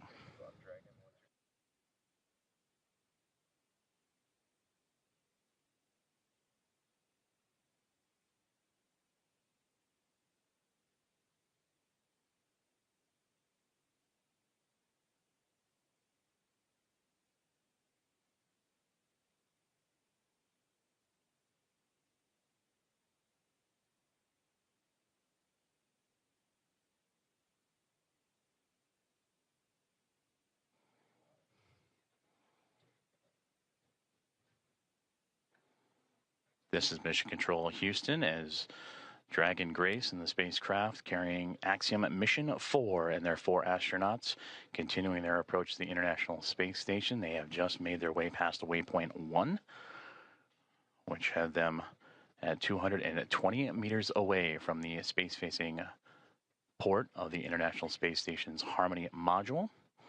And now on the path to reach waypoint 2, teams on the ground have concurred or agreed that they will take a brief pause at waypoint 2, which is 20 meters away, to make sure everything is aligned precisely. And there you see the view from Dragon and that newly illuminated International Space Station as the two craft navigating its way over North America, coming into an orbital sunrise and daytime period.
Houston station on the big loop. Dragon attitude is still as expected, and station is ready for docking. Houston copies. At waypoint 2, Dragon will briefly pause to align for docking, then automatically resume approach. Station copies. Commentator Rob.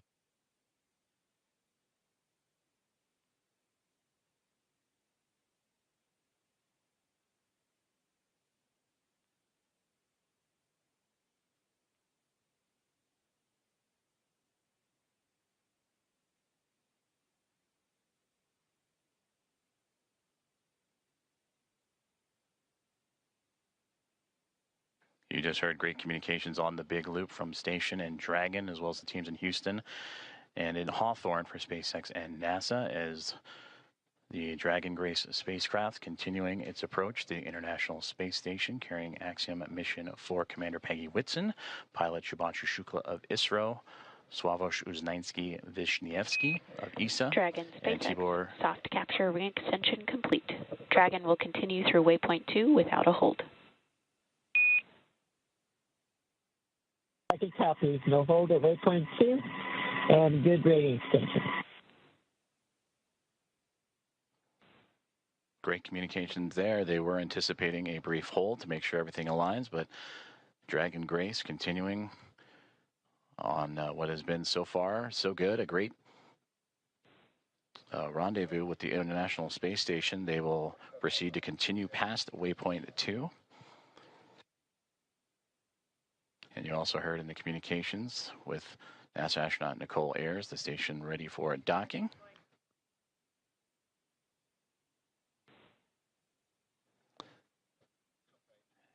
And a great view of the SpaceX Dragon Grace spacecraft making its glacial approach to the International Space Station. And the view from the space station looking up as it approaches the space-facing or Node 2 Zenith port of the Harmony module.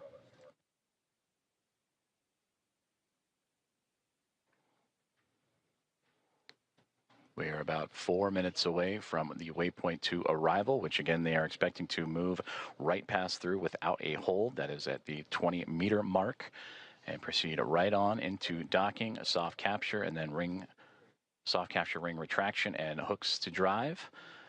And that capture, about Dragon 8 minutes SpaceX and 47. on the big loop, ground is go for approach 2, and approach is now allowed. Reminder, ensure that visors are closed prior to Dragon's departure from the waypoint. Once Dragon is inside the crew hands-off point, retreat and breakout are not permitted.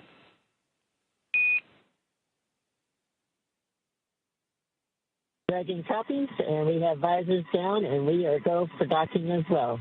And copy on the approach. Inside 2, chop.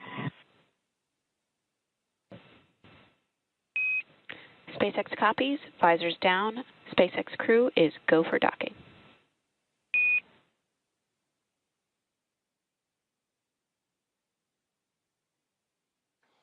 All great communications there as the communications from the ground up to the SpaceX Dragon Grace spacecraft, as visors are down on the 4 astronauts inside as they continue their approach to the International Space Station, now nearly 7 minutes away from that initial contact. Dragon and the International Space Station now making its way over the northernmost territories of North America and Canada, and heading towards the Atlantic Ocean, as we are now 7.5 minutes away from the approximate docking time, as Dragon will move smoothly past waypoint 2, about 20 meters away.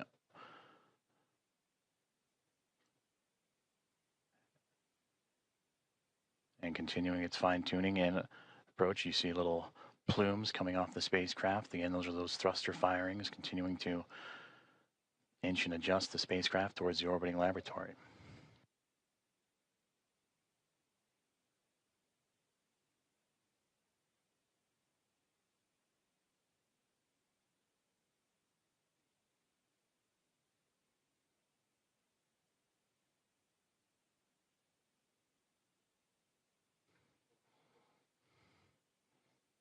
Dragon continuing to get bigger and bigger from the viewpoint of the International Space Station as waypoint 2 about 90 seconds away, and there it'll be just a mere 20 meters away. And there the spacecraft will focus on aligning its docking system with the docking adapter and then fly in to make the initial contact and give us what we will call that soft capture, or the soft capture ring will retract. And then the hooks will drive to form the hard mate. And that capture, or that initial contact, coming in about 6 minutes from now.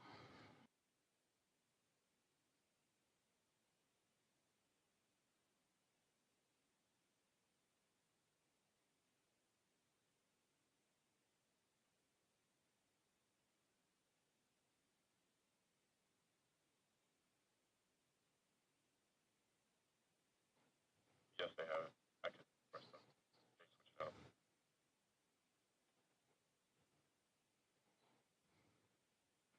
Approaching 30 seconds away from waypoint 2 arrival, in which the Dragon spacecraft will be about 20 meters away, just called out 30 meters, so continuing its close in to the International Space Station.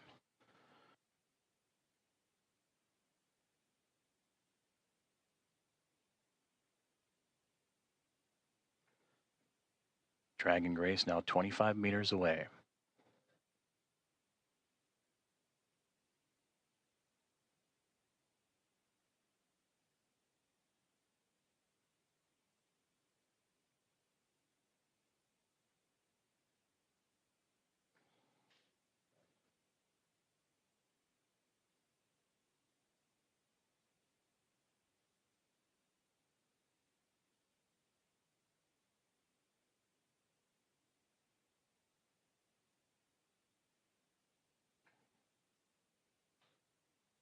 Dragon has now reached waypoint 2, 20 meters away from the International Space Station, and will continue its approach to the International Space Station.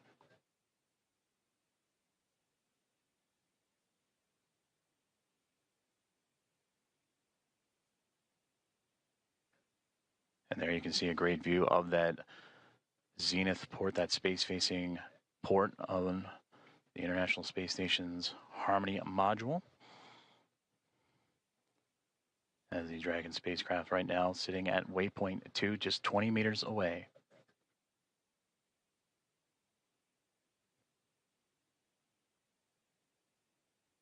Houston at station for step 4 in block Bravo. Dragon attitude is as expected. Houston copies.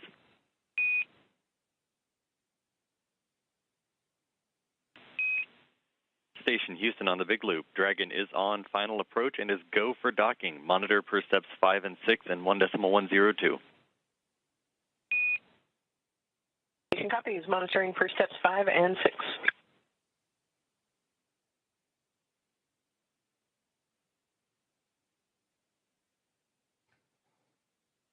And there you heard it.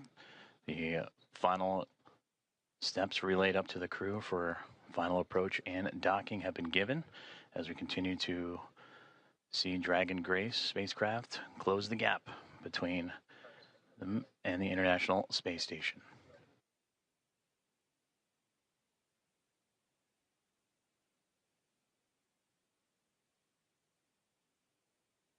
Now, just before the spacecraft reaches the international docking adapter for that soft capture, you'll hear the call out CHOP, or crew hands off point, which Dragon will continue its journey and make that initial connection, that soft capture, in those final few moments.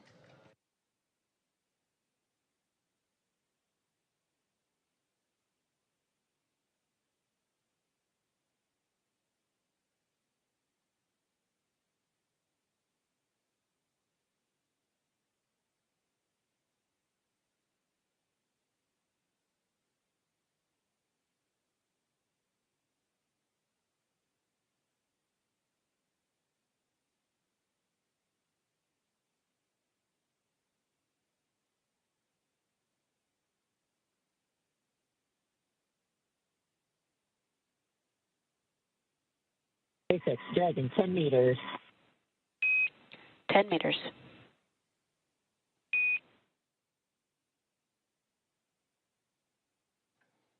Inside 10 meters, a little less now than 30 feet away, is all that separates Dragon Grace from the International Space Station.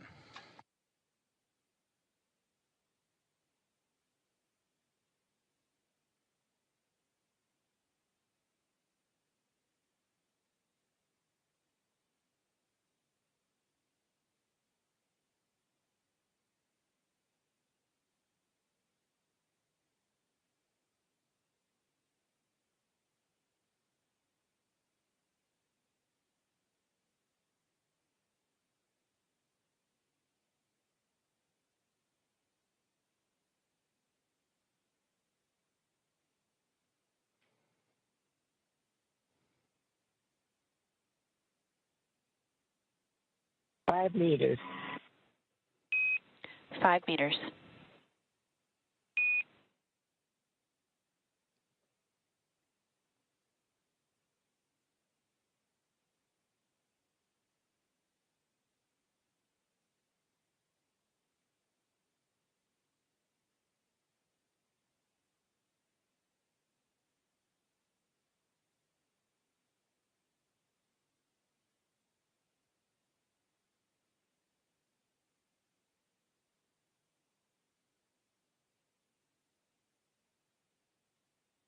Meters, chop. 2 Houston meters. Station, 2 meters, chop. We have chop. 1 meter. 1 meter.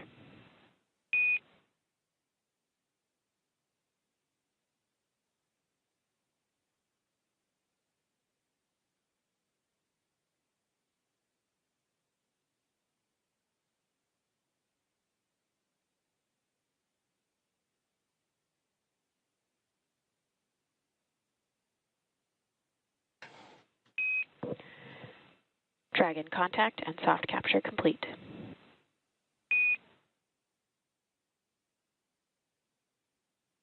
Dragon copy.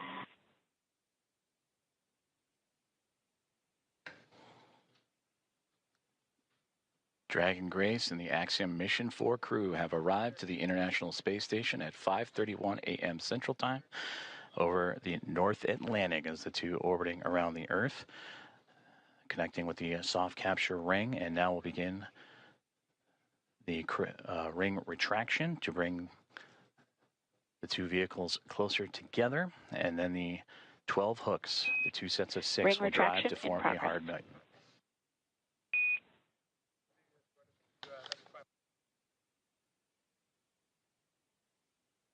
And there you heard there, the soft capture ring is retracting, and then we'll do so until sensors are indicating it's time for those hooks to drive in place and give us a hard capture and firmly secure Dragon to station.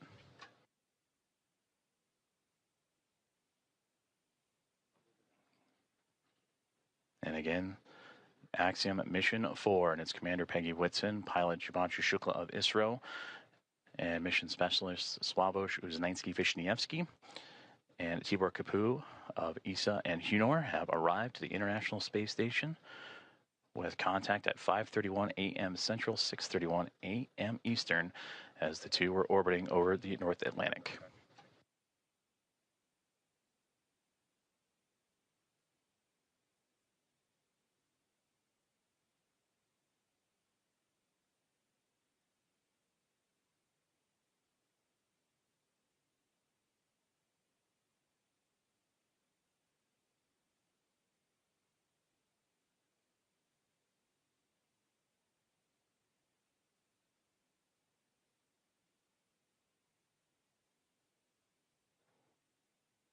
The soft capture ring, that initial contact between Dragon Grace and the International Space Station, continuing to retract, and we'll await for the calls that the sensors read that it will be time for those 12 hooks on the Dragon to then begin driving and connecting itself to form a hard mate to the International Space Station.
Ring retraction complete.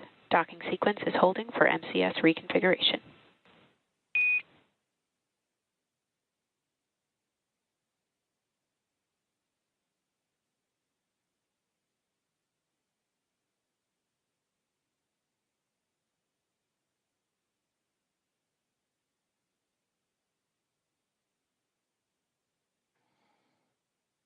This is Mission Control Houston, as you are seeing a live view of the recently connected Dragon Grace spacecraft with the Axiom Mission 4 astronauts and Peggy Whitson, Shubhanshu Shukla, Sławosz Uznański-Wiśniewski, and Tibor Kapu arrive to the International Space Station. Soft capture and contact at 5:31 a.m. Central Time, 6:31 a.m. Eastern, as the two were orbiting above the North Atlantic. And right now, the two mated with that soft capture, the soft capture ring retracting to pull the spacecraft closer to the International Space Station. And once given the go, the ring or the hooks around the Dragon nose cone will drive and connect to form a hard mate.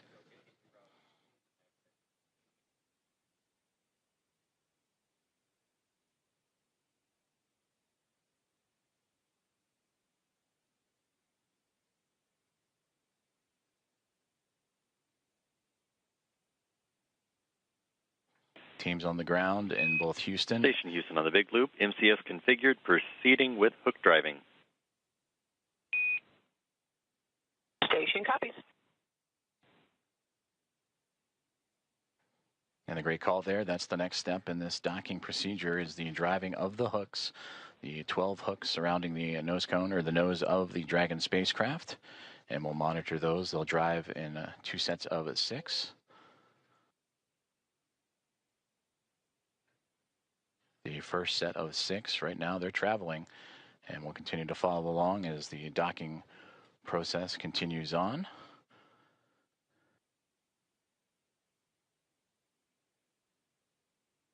And then after that first set of 6, the second set will drive and connect Dragon to form a hard mate to the International Space Station.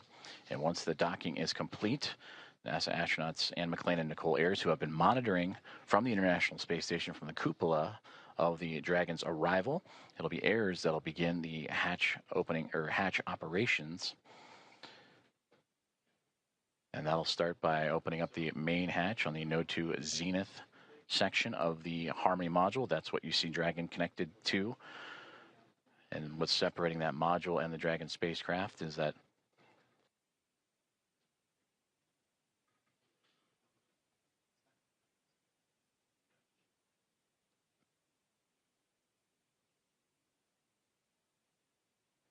and continuing to monitor that first set of 6 hooks forming that hard mate. And once the full set of 12, Ayers will continue the docking procedures with the leak checks and then begin making its way into the pressurized mating adapter. That's what you see between the Harmony module and the Dragon spacecraft, and access into there to then what we begin pressurizing the vestibule, that small compartment between the 2 hatches. And that vestibule has been exposed to the vacuum of space prior to Dragon Grace's arrival. So the next step is to carefully reintroduce that air and pressure inside so it matches both that of the station and the Dragon spacecraft. And we just received confirmation that the first set of 6 hooks have driven and closed, and we'll now begin the second set of 6 to continue that hard mate between the Dragon spacecraft and the International Space Station.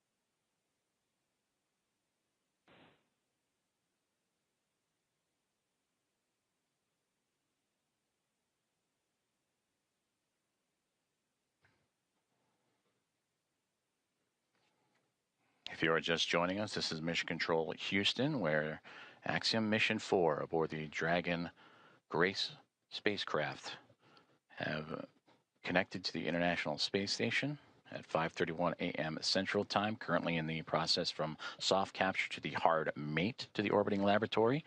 First set of 6 hooks have closed, and now monitoring that second set of 6, 12 in total, to form that hard mate.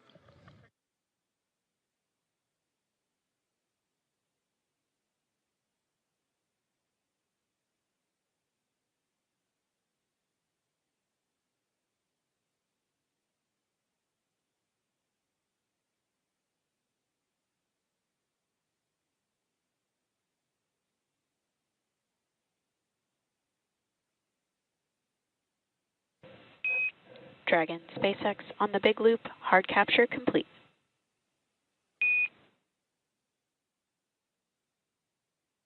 Dragon copies. Hard capture complete.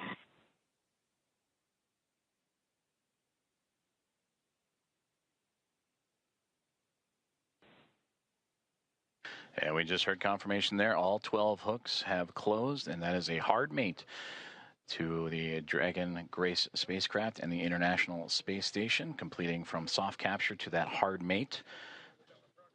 And these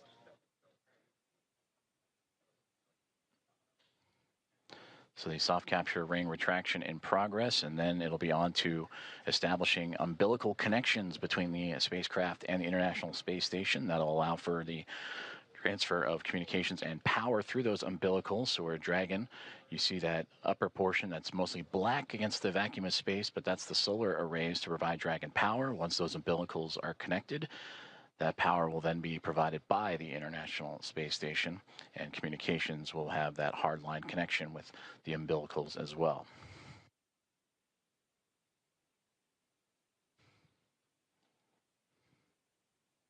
And once those umbilicals have been connected, that'll complete the docking process, and that's when NASA astronauts Anne McClain and Nicole Ayers, namely Ayers, will jump into action and begin the leak checks and hatch opening procedures. And that'll allow the pressurization of the vestibule, the space between the Dragon spacecraft and the International Space Station, to be brought to pressure equal to that of what is inside station and inside the Dragon spacecraft, about 14 psi, what you experience here on Earth as sea level. And then from there, the hatch operations will continue. And the Axiom Mission 4 team will make its way on board the International Space Station with welcome remarks soon to follow.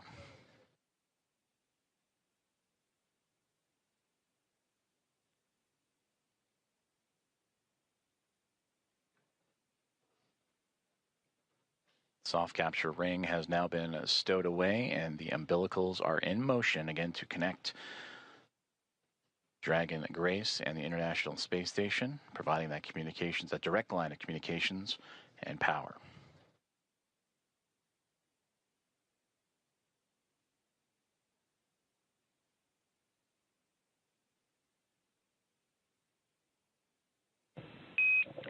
Dragon SpaceX on the big loop, docking sequence complete.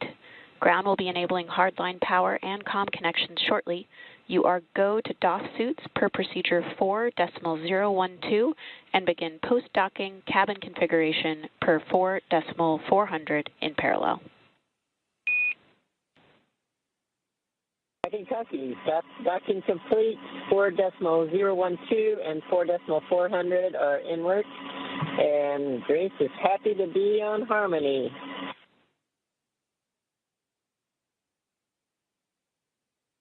Grace Station, we are excited to welcome you. Peggy, Shug, Sław, and Tibor, we cannot wait to open the hatch and give you guys a hug. We'll see you soon. Looking forward to it. And Axiom 4 from Houston, welcome aboard the International Space Station. It's an honor to have you join our outpost of international cooperation and exploration. We are honored to be here. Thank you.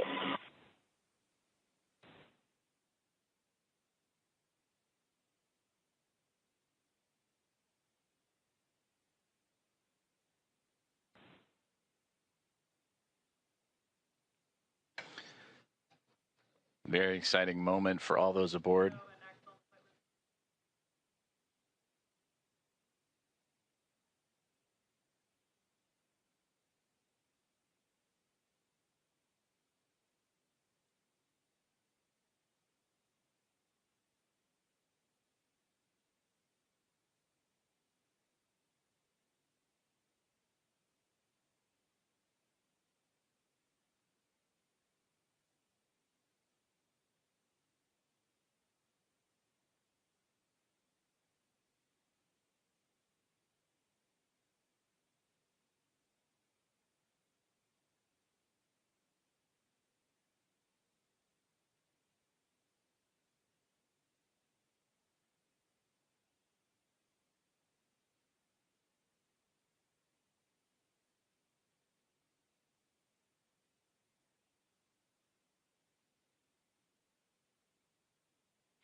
This is Mission Control Houston, and an exciting moment for all of us here at NASA's Johnson Space Center and the International Space Station Flight Control Rooms, as well as the teams in Axiom Space, also in Houston, and in Hawthorne, California, and SpaceX as Axiom Mission 4, the private astronaut mission with Peggy Whitson, who you just heard talking on the big loop, the single line of communications between all four parties, sharing her excitement as she returns to the International Space Station, bringing up first-time flyers and pilot Shubhanshu Shukla of ISRO and mission specialist Sławosz Uznański-Wiśniewski of ESA and Tibor Kapu of Hunor.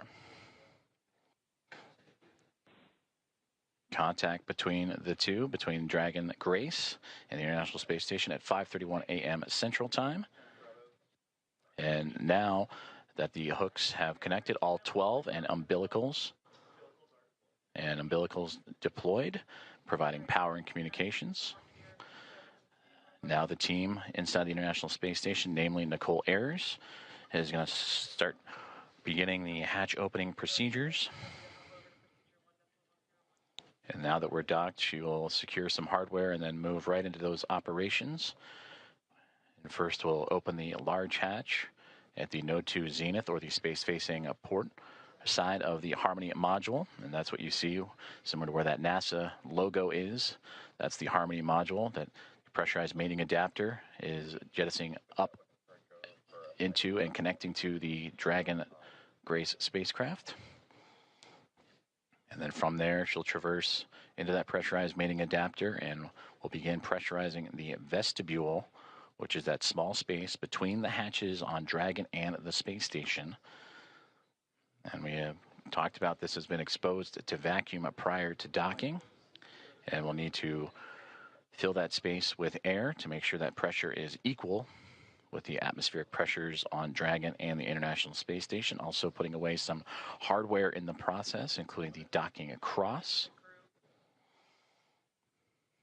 And Ayers will use a small valve on the station's hatch to slowly introduce that air into the vestibule. And flight controllers here in Houston will continue to monitor the pressure and temperature readings inside and verify that everything is A-OK and leak-free before we get ready to open up the hatches.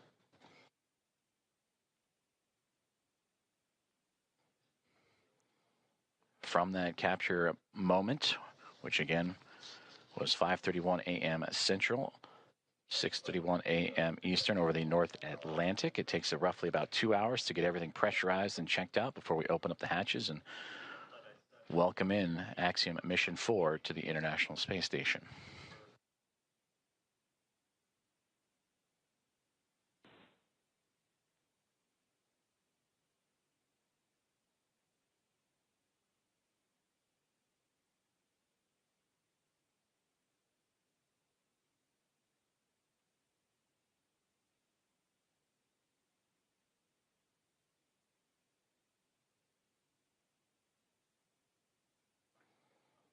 Commentator and SpaceX Dragon on the big loop. Com check on the cabin mic. Peggy, I have you loud and clear on the cabin mic on the big loop.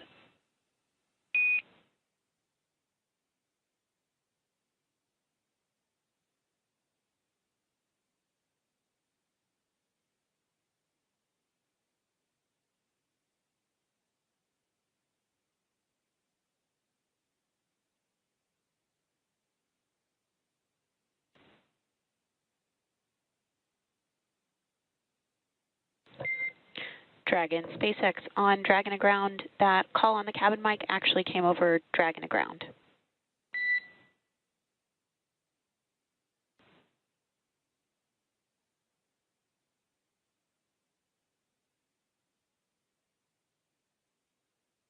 Thanks for the catch. We reconfigured.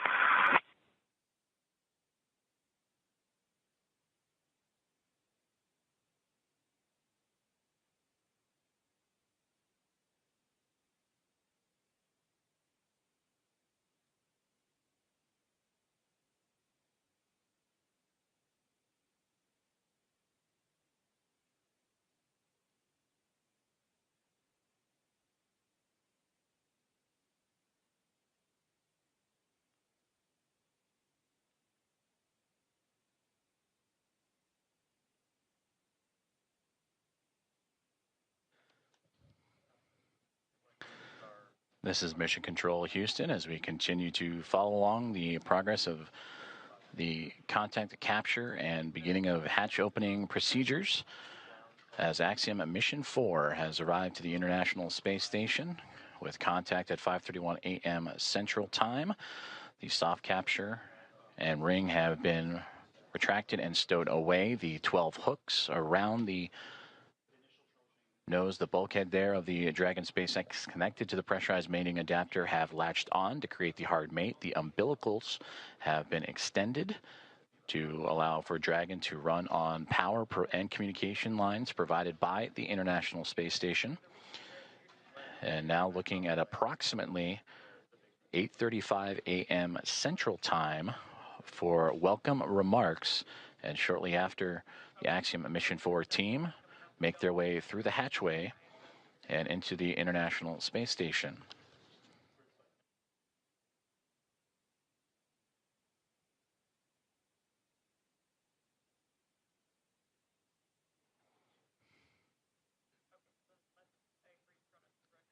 The docking procedures between the soft capture ring, the hooks, and umbilicals have been completed. Station on the big loop.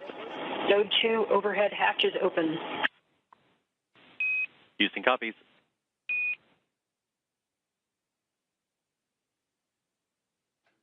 And a good call there down from NASA astronaut Nicole Ayers saying that she has opened up the hatch for the Node 2 Zenith way, the space-facing side of the Harmony module, to give her access to the pressurized mating adapter. And there she will cruise in to begin work on the hatch opening procedures and pressurizing Station and the vestibule. Dragon, Houston on the big loop. We are troubleshooting the big loop audio comm issues from earlier, and the action we're about to take will take down big loop comm between ISS and the Axiom crew for about 5 minutes. We may require additional comm checks after.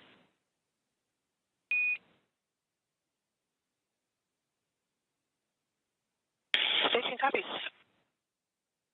Dragon copies.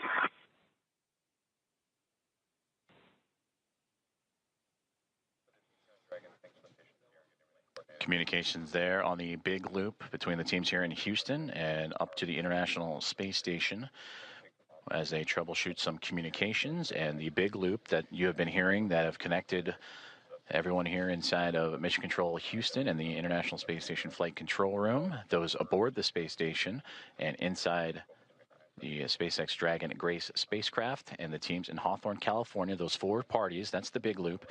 They will troubleshoot those communications for about 5 minutes and then recheck. But you heard just prior to that NASA astronauts Anne McLean and Nicole Ayers have begun the hatch opening procedures, in which the large hatch at the Node 2 Zenith, that's the space-facing side of the Harmony module, has been opened, and that will allow for them to begin the hatch opening procedures and pressurize the vestibule, which is what, in addition to the comms checks, we will monitor, as Ayers will use a small valve on the station's hatch to slowly introduce air into the vestibule. That's the gap between the Dragon spacecraft and the International Space Station that has been exposed to vacuum. And from there, they will match the pressure, the atmosphere inside both station and Dragon.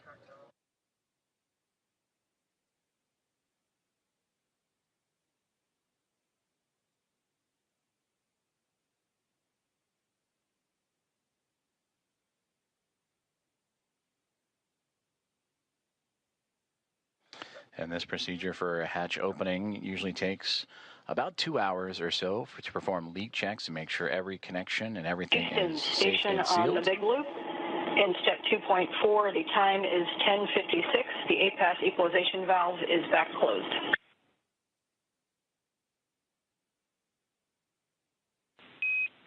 Houston copies of the good config. Expect at least 15 minutes before we continue. Station copies. And that communication between the International Space Station and the International Space Station Flight Control Room. And you heard the word APAS hatch. That is the hatch, again, that they will be operating and looking to open up from the space station side. But in doing so, they will need to pressurize, as we've been talking about, the vestibule, and then allow for the atmospheres to match between the Dragon Grace spacecraft and Axiom Mission 4 crew, the vestibule itself, and the International Space Station, all equal throughout to allow for the parties to pass through for the hatch opening and eventual welcome remarks. The contact for Axiom Mission 4 to the International Space Station about a half an hour ago at 5:31 a.m. Central, 6:31 a.m. Eastern. And as they continue to configure the hatch opening procedures for NASA astronaut Anne McClain and Nicole Ayers, between the two of them, we'll continue to work those procedures, and we'll hear those communications throughout in anticipation of Axiom Mission 4 and Commander Peggy Whitson making her return to the International Space Station, her 5th flight, 2nd as a member of Axiom Space and the commander of Axiom Mission 4, and her previous 3 as a NASA astronaut servicing key missions to the International Space Station. And a big part of the coming up in November, 25 years of continuous operations and humans on board the orbiting laboratory. And there she will welcome also first-time flyers and pilot Shubhanshu Shukla of ISRO, Sławosz Uznański-Wiśniewski of ESA, and Tibor Kapu of Hunor for Shukla, Uznański-Wiśniewski, and Kapu, representing India, Poland, and Hungary. This will be those nations' first time visiting the orbiting laboratory.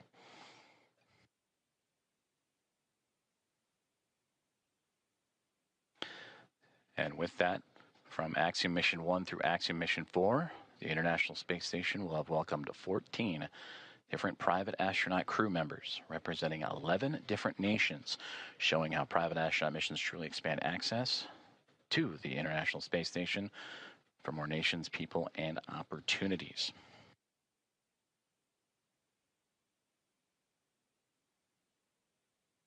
And on your screen, you see the clock counting upwards at the bottom, the T+, that is 1 day, 4 hours, 28 minutes, and now SpaceX Dragon.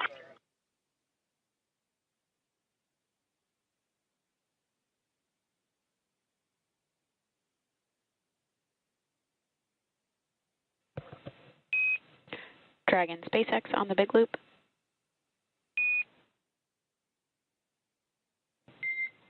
Dragon SpaceX ComCheck on Dragon to ground.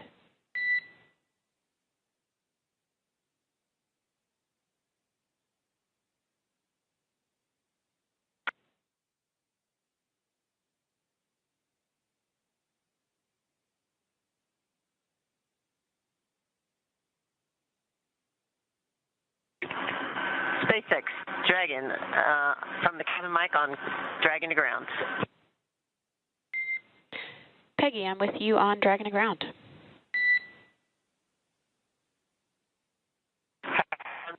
Here. Did you call for me, or did I misunderstand? I was returning your call. Okay, stand by for inventory.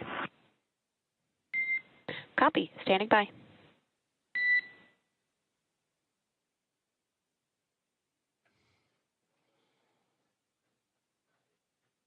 comm checks and communications there between the teams in Hawthorne, California and SpaceX and the SpaceX Dragon Grace spacecraft. as we heard earlier that they were troubleshooting some communications and looking to bring back on the big loop that connects the teams on the ground in SpaceX and NASA, as well as the teams in the International Space Station and the Dragon spacecraft itself.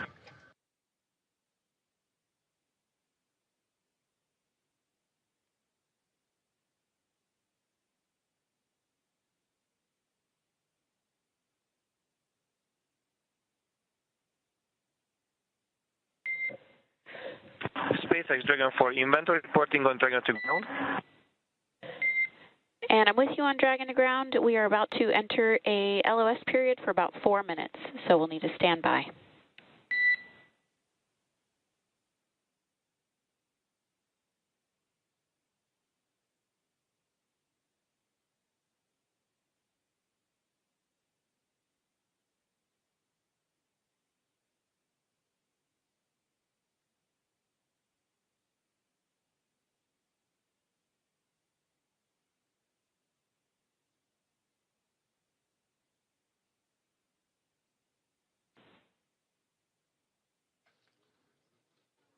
Communications between SpaceX and the crew aboard the SpaceX Dragon Gray spacecraft saying they are upcoming on a period of LOS, or loss of signal, that's anticipated as the International Space Station and the spacecraft orbiting around the Earth and transfer of satellite signals. Right now they are making their way over the southern Indian Ocean and about to head into a period of orbital nighttime, as we will get back views as soon as we have them.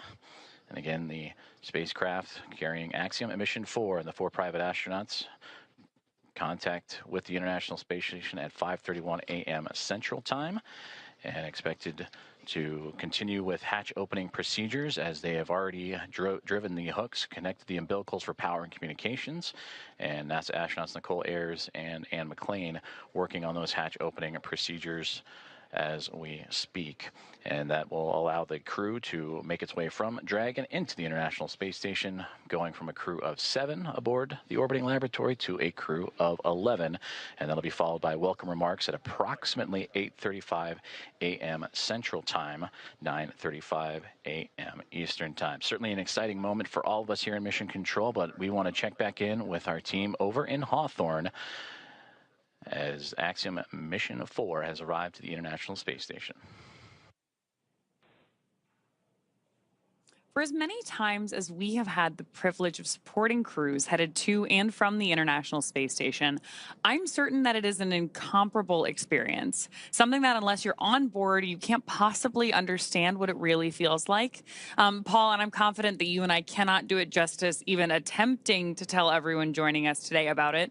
So instead, we have invited Axiom Space's own commander, Michael Lopez Alegria, to share from his previous experiences. LA, MLA, or Commander, you've got a few designations, right? For those who may not know. How you doing, Paul? Good to see you, Ronnie. Hey, it's good to see you as well, sir. Thank you for joining us this morning. Yeah, good to be with you. So for those who may not know, I've got to share a few stats here just to make sure people understand who we have joining us today on the show. You've flown to space 6 times, 2 of those to Dragon, on Dragon for Axiom Space. You've got a running total of, say, 296 days, 16 hours, and 15 minutes, give or take or so, in space. You've conducted 10 EVAs over the course of your career, and when you're not in space, you're helping get others at Axiom Space to space, right? As our chief astronaut. Do I have all of that right? Sounds good. I'm not sure about the minutes and seconds, but everything else sounds right. That's awesome. Well, we want to spend some time with you and just ask you some questions about your experiences getting to the International Space Station. Obviously, you know a thing or two about rendezvous and docking. So the first question is simply, we've just watched Dragon Grace dock to the space station. You've done this several times. What's the mindset for a crew at this point in the mission? So as we get closer and closer, you know, we're transitioning from the phase where you're basically waiting to get to the ISS, and you're laser focused, especially the last 220 meters from what they call waypoint 1 into docking. A lot of focus on what's being shown on the displays. We have several parameters that we're monitoring: closure rate, what they call the corridor, et cetera. There are a few things that could cause the system to stop or retreat or even break out, which means you'd come back and try to rendezvous on another day. So that's really what's going on, at least technically, I guess, in your mind. Obviously, emotionally, it's a completely different story. You know, you've been in there. In these their cases, they've been in there for almost 30 hours since launch. Not a ton to do, and so they're very eager, I'm sure, to get aboard the ISS and start working.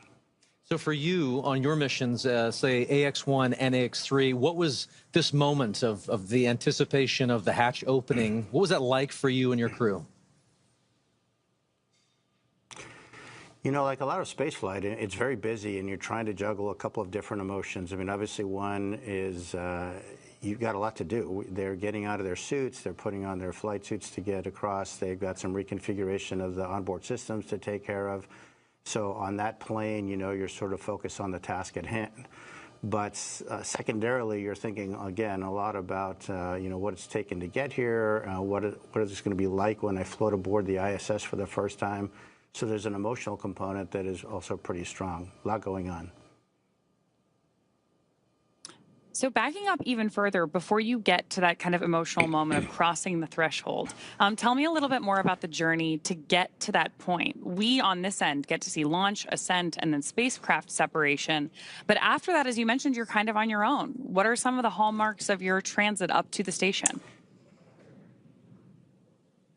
Yeah, as you know, Ronnie, from the time of post-orbital insertion, when the Dragon is configured for on-orbit operations, until you really start the approach initiation, you're basically playing catch-up. And I heard it very well explained by John yesterday on the broadcast during launch, that it's basically you're on the same lane as the ISS, but now you've got to catch up. And the way we catch up is by having an orbit with a lower altitude than the ISS. So we actually go around the Earth a little bit faster each time. And with each lap around the Earth, we get closer and closer. And so there's not a ton to do. Those maneuvers to adjust the orbital altitude, we call them burns. They happen, first of all, automatically. Of course, we are monitoring when they're going on. But between those things, there's not a ton to do. The Dragon is a very efficient spacecraft for what it is meant to do, which is transit to get you from the Earth to the ISS. But it's not really cut out to be an on-orbit anything, really. So you're just sort of hanging out. They will have had a sleep period while they wait to get there. But there isn't a ton to do between those maneuvers, and so it's really kind of a hurry up and wait. Again, a lot like a lot of human spaceflight, very intense activities, followed by some pretty long lulls occasionally. And so then when do you get to go from that free-flying, like transit mode, to the rendezvous and docking phase? Yeah, so after that series of maneuvers to change the altitude, we start approach initiation. And I would say that the transition is really when the spacecraft starts pointing at the ISS. Until then, the attitude is really optimized for power and communications considerations. But when it gets beyond a certain point, it starts actually looking at the ISS, and then you start being able to pick it up in the displays through the forward-looking cameras that are on board. L.A., you've described the moment of getting into microgravity as you've transitioned into another plane, another world, another moment. Can you share a little bit of that thought, that mindset, as you transition from, obviously, the acceleration of launch into microgravity and being in that other world? I'd love to hear your perspective on that transition. Yeah, you know, Paul, it's interesting. I mean, it really is kind of like a parallel universe in a way. We all live our lives in 1G pretty much our entire lives. But when you make that transition, it really is a very different sensation. For the first time you feel it, you can't even believe it. I mean, it's a little bit like the zero-G airplane that we are trained in, but of course, instead of lasting 20 seconds or so, it lasts effectively forever. And so that sensation, I mean, it just brings a smile to your face when you let go of something and it just stays hovering in front of you. And it just never gets old. It's really quite remarkable. I love it. And obviously our crew in Dragon right now is in that other plane, in that other world of microgravity being constant. So we're walking forward. We're progressing towards this moment where the hatch will open and they are going to enter the space station. You've mentioned this already a little bit, but I'd love to just kind of unpack that some more. What is it like to just kind of float through that hatch and realize you're no longer in Dragon, you're now in the station? Yeah, think about the experience that these guys have had. I mean, they've been training in the mock-ups that look just like the ISS, but you're obviously walking around in there. You're not floating. So now they've experienced microgravity, but in the fairly confined spaces of the spacecraft. Once the hatch is open, it's a special moment, and you, as a commander, you really never get to see it because generally they go in first. But you can just feel their wonder as they float across the hatch, and they are actually in that environment that on the one hand looks so familiar, but in a different way feels very different because now you're floating and not walking through it. It's a similar experience, and I remember on AX-1 when the three first-time flyers saw the Earth from the first time from the Dragon spacecraft after we got into orbit. And again, I didn't see their faces because they were glued to the windows, but I could just feel, hear, and sense how excited they are, and it's a magical feeling. And I'm looking forward to to trying to perceive what that must be like for these three as they float aboard the ISS. One of the things we're really looking forward to with this crew is the welcome ceremony that's going to be today at 8:35 a.m. Central. Tell us a little bit about the history or the tradition associated with welcoming a new crew on board. Yeah, that goes back obviously 25 years or so when we first started having handovers aboard the ISS.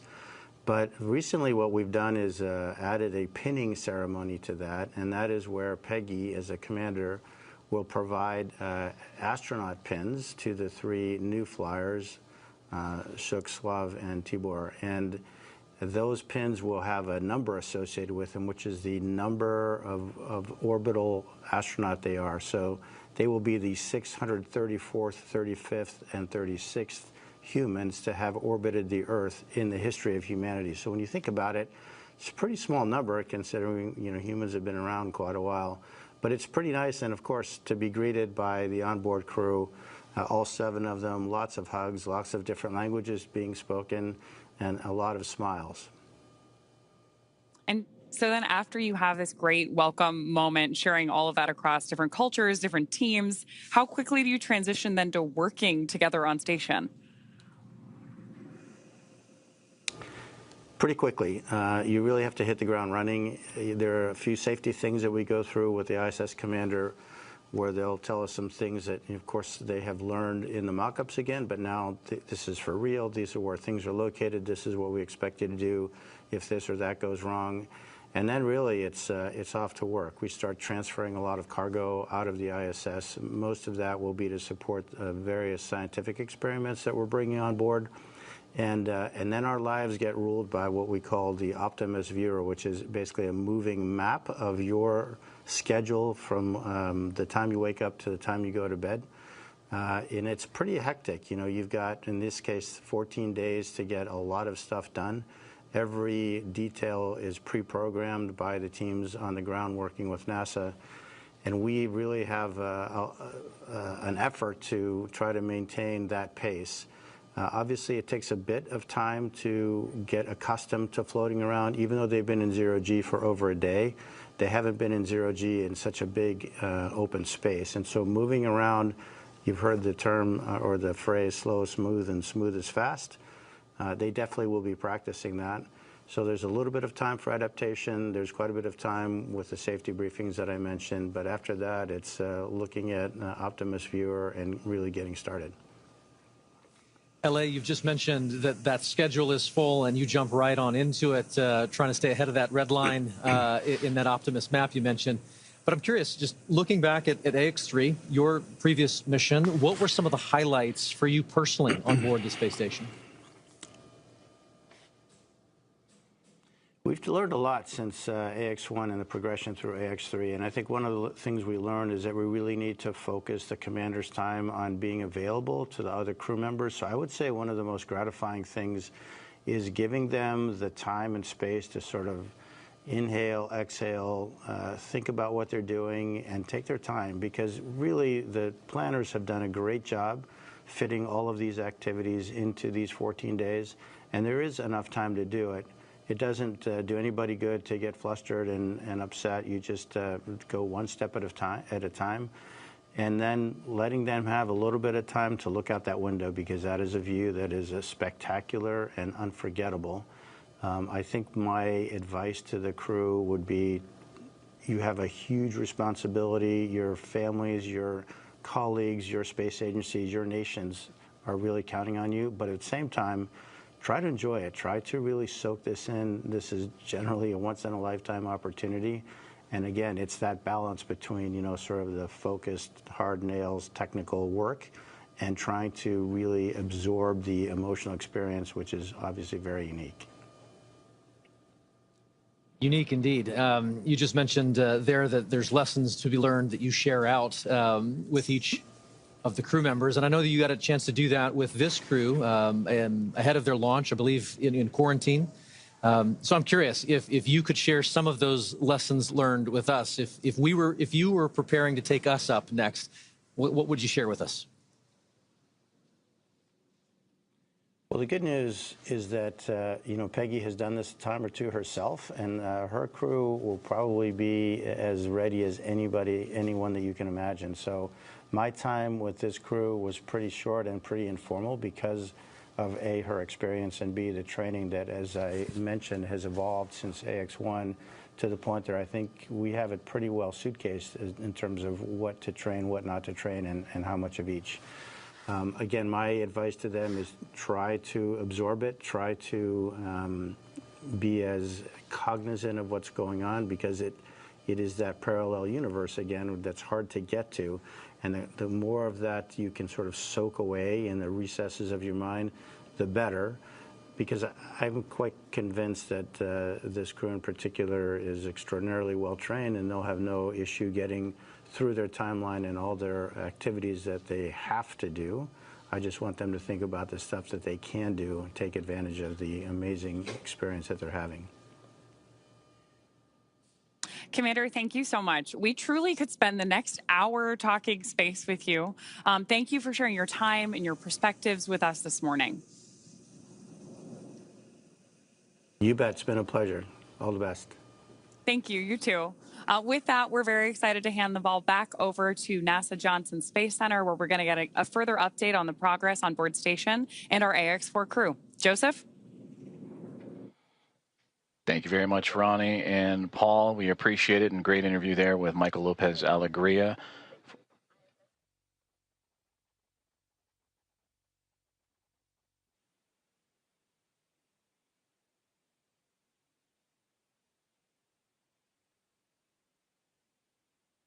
Dragon copies. And a great update right there to bring us right back into what's been happening and all the key milestones of the hatch opening process and the docking process for Axiom and Mission 4. Its team on the Dragon Grace spacecraft, and have connected to the International Space Station. You heard that power and the connection with the umbilicals. Everything has been established. A hard mate has been created after the initial contact and soft capture connection and ring retraction. That was at 5:31 a.m. Central Time, so a little less than an hour ago. And we are still on board, as Ronnie, as you mentioned, tracking that welcome remarks and welcoming the crew formally on board the International Space Station around 8:35 a.m. Central Time. So far, everything's still being worked on in terms of those hatch opening procedures as the Dragon spacecraft has connected itself to the Node 2 Zenith port, or the space-facing port of the International Space Station, and we'll bring you back those views as soon as we have them, as we are continuing our coverage all the way up until those welcome remarks and bringing on the Axiom Mission 4 team, the fourth private astronaut mission to the orbiting laboratory. On board the International Space Station as we speak, as you heard, those comms checkouts and power and communications checkouts continuing to roll on along. NASA astronauts Nicole Ayers and Anne McLean, who monitored Dragon's progress throughout the morning, from the approach initiation burn all the way through to the contact and capture, They are beginning those hatch opening procedures, and we'll continue to look at the APAS hatch and the pressurized mating adapter. That's the space that separates between the International Space Station and the Harmony module and the Dragon spacecraft itself. And in there, those series of hatches, the APAS hatch is, and the vestibule, of course, is what needs to be pressurized to allow for the APAS hatch on the International Space Station side to be opened and stowed away. And then from that angle, then it'll allow for the Dragon team to open up their side of their hatch.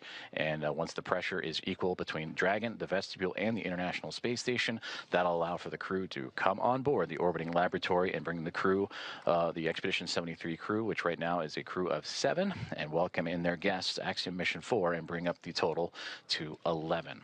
There you can see on your screen the International Space Station and the Dragon spacecraft together orbiting over the southeasternmost portion of Australia, and they are in an orbital nighttime period right now, and that'll stretch on for another few more moments, and we hope to have those great views of the space station and the Dragon spacecraft once the sunrise and orbital daytime has returned. And again, tracking an 8:35 a.m. Central Time welcome remark, and shortly before then, you'll see the crew, and we'll have all that coverage and views of the Axiom Mission 4 team making its way into the orbiting laboratory. And again, a great interview there with Michael Lopez Alegria, commander, former NASA astronaut and commander of Axiom 1 and Axiom 3.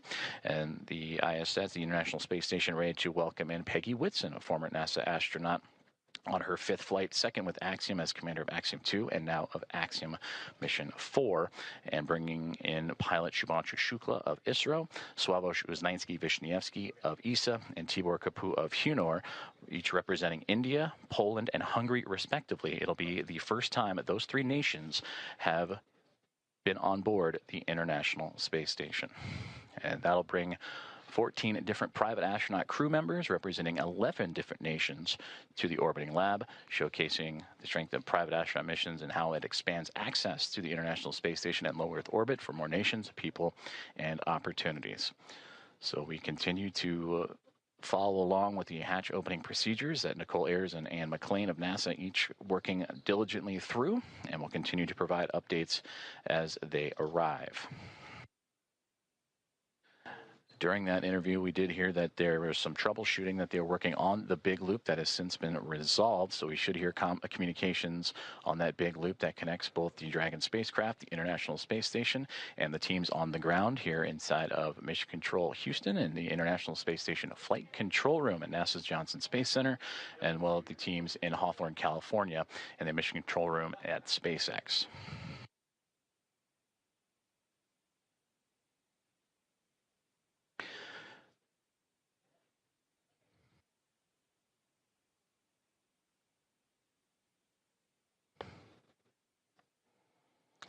Currently on board the International Space Station. Oh. Station Houston on the big loop for PMA.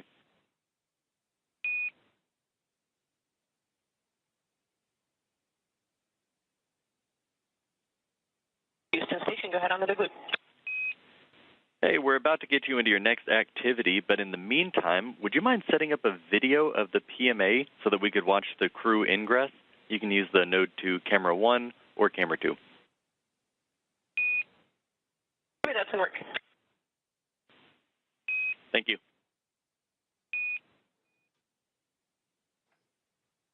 Communications from the ground here in Mission Control Houston up to the International Space Station, that PMA, pressurized mating adapter, and that is where NASA astronaut Nicole Ayers is currently operating in the hatch opening procedures, and they're asking to set up a camera so we can get live views in and witness the Axiom Mission 4 crew as they ingress or enter the International Space Station. So we'll keep an eye out for those views coming from that pressurized mating adapter just inside the Node 2 Zenith port of the International Space Station, that space-facing port. Before those communications, I'm going to say aboard the International Space Station as we speak, the 7 members of the Expedition 73 crew, featuring Anne McLean and Nicole Ayers, who are prime characters in today's docking operations, joined by Takuya Onishi of JAXA and Kirill Peskov, alongside NASA astronaut Johnny Kim, Sergei Ryzhikov, and Alexei Zubritsky.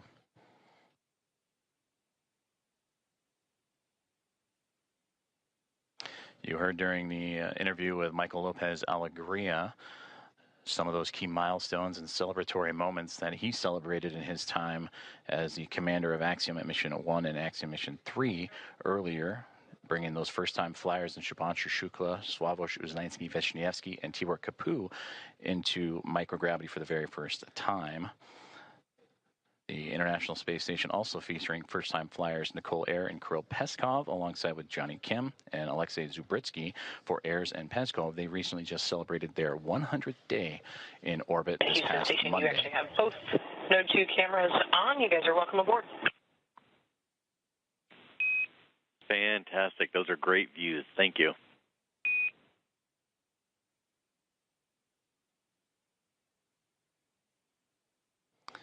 And there you see the live view that the team on board the International Space Station has just set up for us to see as we are inside the pressurized mating adapter looking into what will be the APAS hatch that will eventually be pressurized and the vestibule pressurized, pardon me, to welcome the Axiom Mission 4 crew aboard once everything is equal in pressure from SpaceX Dragon to the vestibule to the International Space Station, and the hatches on the Dragon and Space Station side are open. Everything will be on schedule to welcome in the 4-member crew. And the, again, welcome remarks tracking for approximately 8:35 a.m. Central Time, 9:35 a.m. Eastern. And you heard Michael Lopez Alegria talking about the pinning ceremony that will take place during those welcome remarks. I'm looking forward to seeing those as the team aboard the International Space Station continuing to work through their hatch opening procedures.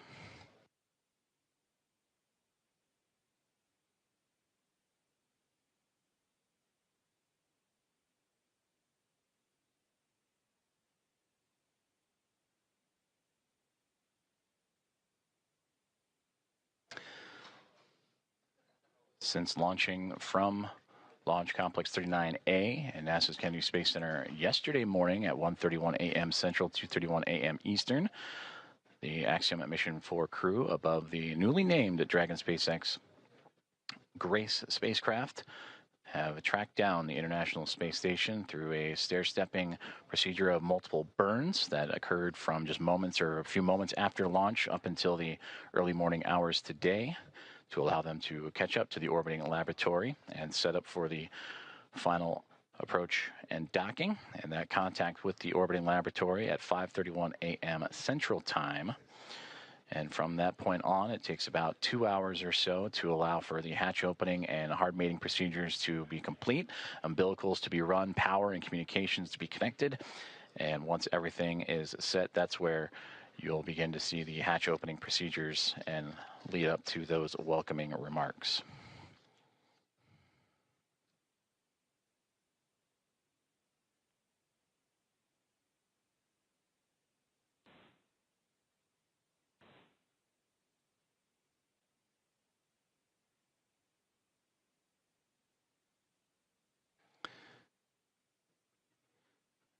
And as you're following along with us, as we continue to wait for views of the International Space Station and the Dragon spacecraft as they are in an orbital nighttime period, making their way across the Pacific Ocean and approaching the equator, almost right in the middle of the Pacific Ocean. We'll get those views back from the exterior cameras. And the astronauts on board the International Space Station continuing to configure the cameras for views inside the orbiting lab.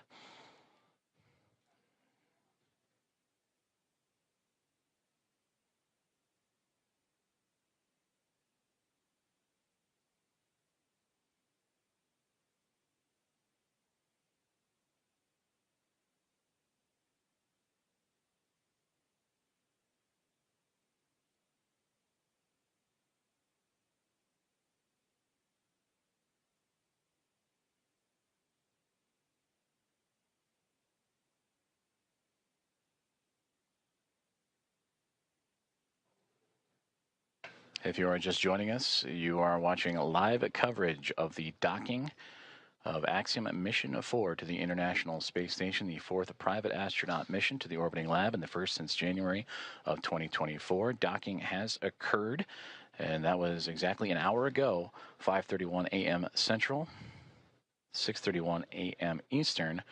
And now with Axiom Mission 4 attached to the International Space Station, docking and leak checks and hatch procedures and opening procedures continuing to move along.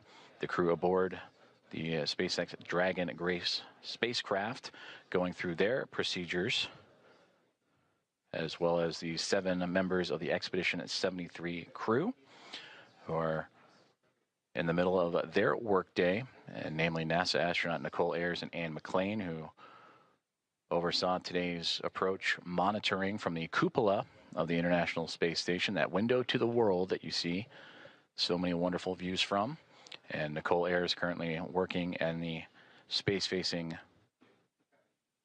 hatch of the Harmony module, where on the other side of the APAS hatch and vestibule is the Dragon SpaceX spacecraft.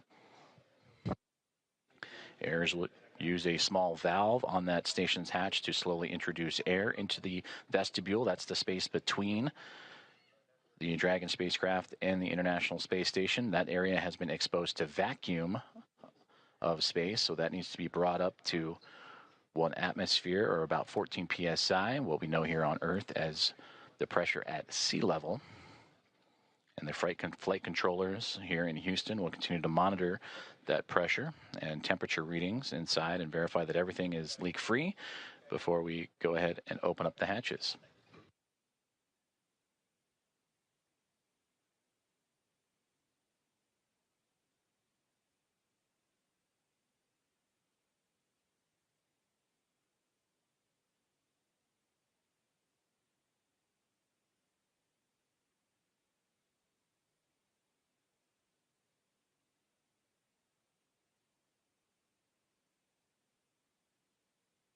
Just received communications from the team here inside the International Space Station Flight Control Room that the vestibule leak check has been successful, and it is good.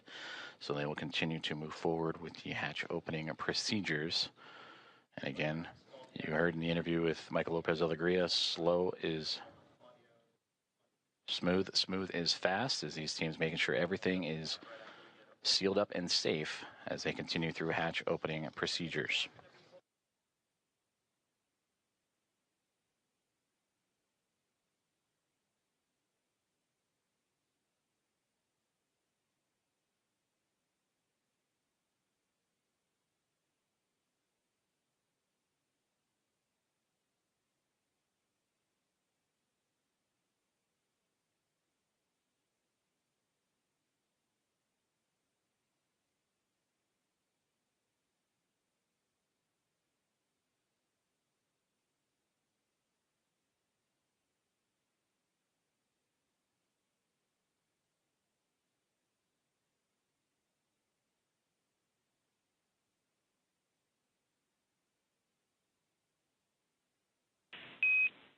Station Houston on the Big Loop.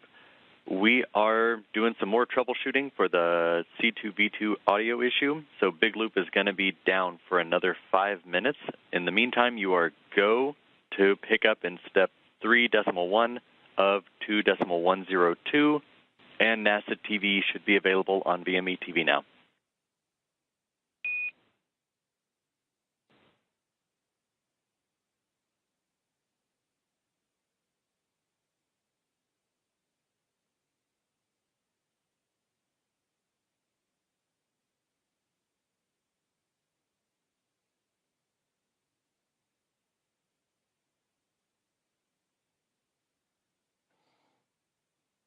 There you heard communications radioed up to the crew aboard the International Space Station on the Big Loop that they are continuing with the troubleshooting of that communications as we are looking live up towards that node to Zenith hatch in the Harmony module, and you see several members of the Expedition 73 crew in and out of the field of view. That is Nicole Ayers going into the pressurized mating adapter and continuing hatch opening procedures, and she is wearing the long-sleeved navy polo. And the red polo that just flew by, that is Expedition 73 Commander Takuya Onishi. We've also seen glimpses of Anne McLean in the field of view, as well as certainly everybody aboard the International Space Station anxious and excited to welcome Axiom Mission 4 with Commander Peggy Whitson, pilot Shubhanshu Shukla, mission specialist Sławosz Uznański-Wiśniewski, and the mission specialist Tibor Kapu aboard the orbiting laboratory.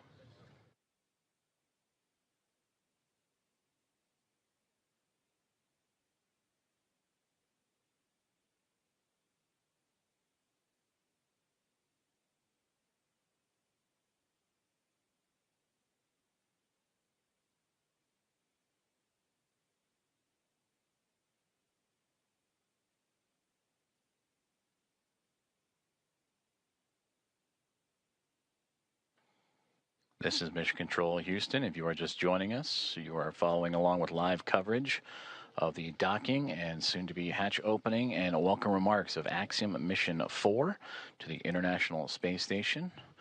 The mission began with the launch off of Launch Complex 39A and NASA's Kennedy Space Center yesterday morning at 1:31 a.m. Central, 2:31 a.m. Eastern. That took them on a journey that was a little more than a day to get them to the orbiting lab. They have since docked, and contact was at 5:31 a.m. Central Time. And after the connections made, the hooks driving to form the hard mate, umbilicals with power and communications connections all run. Now it is those hatch opening procedures and leak checks that the crew is currently working through aboard the International Space Station, while the crew aboard the on 2 for step 3.2, seeing about 0 for the DVTT, looking for your go to continue.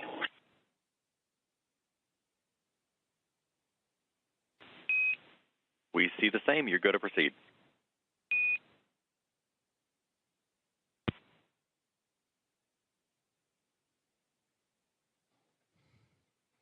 And continued communications as Nicole Ayers once again floating into that pressurized mating adapter and continuing those hatch opening procedures to welcome Axiom Mission 4.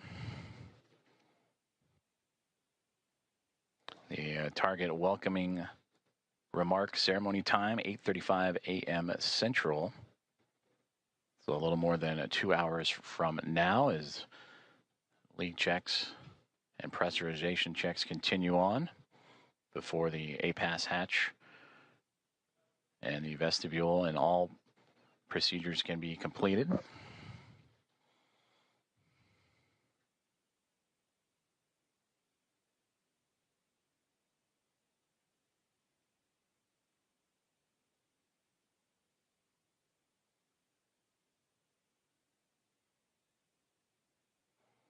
And a great view of some of those procedures is Nicole Ayers. Again, you can see her with that right hand turning the crank and working on that hatch to continue those procedures.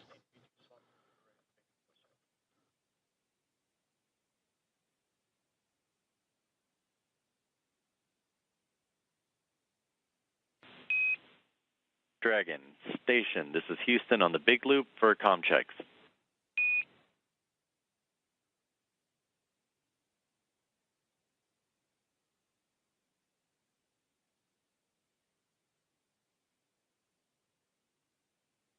Dragon has you loud and clear.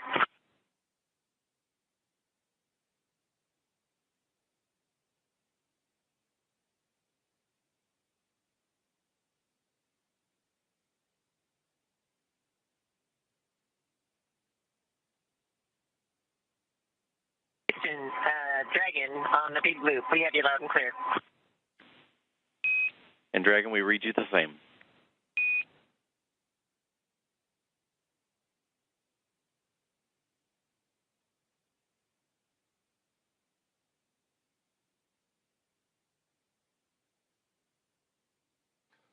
Great communications checks there as the teams on the ground continuing to work on those communications between the International Space Station and the ground, as well as the teams here in Mission Control Houston and Dragon, as we are watching live inside of the International Space Station up into the Node 2 Zenith hatchway as NASA astronaut Nicole Ayers continuing with her hatch opening procedures.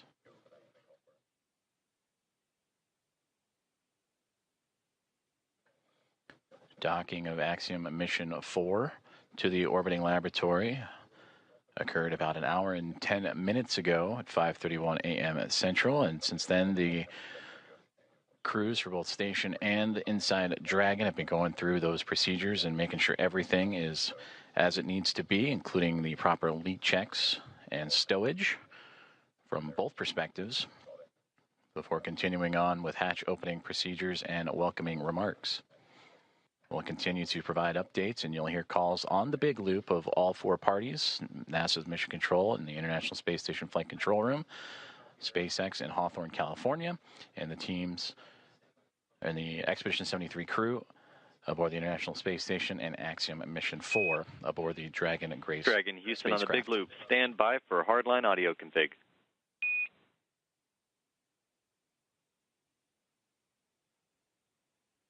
Dragon copies.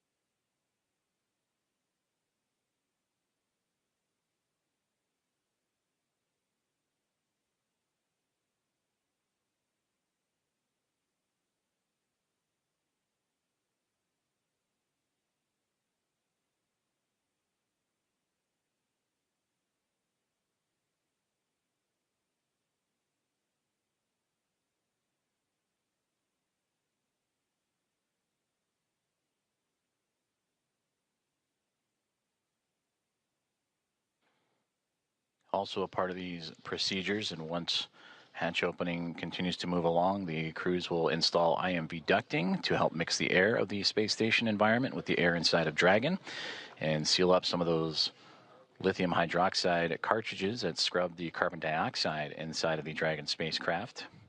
And that was on their ride to the International Space Station.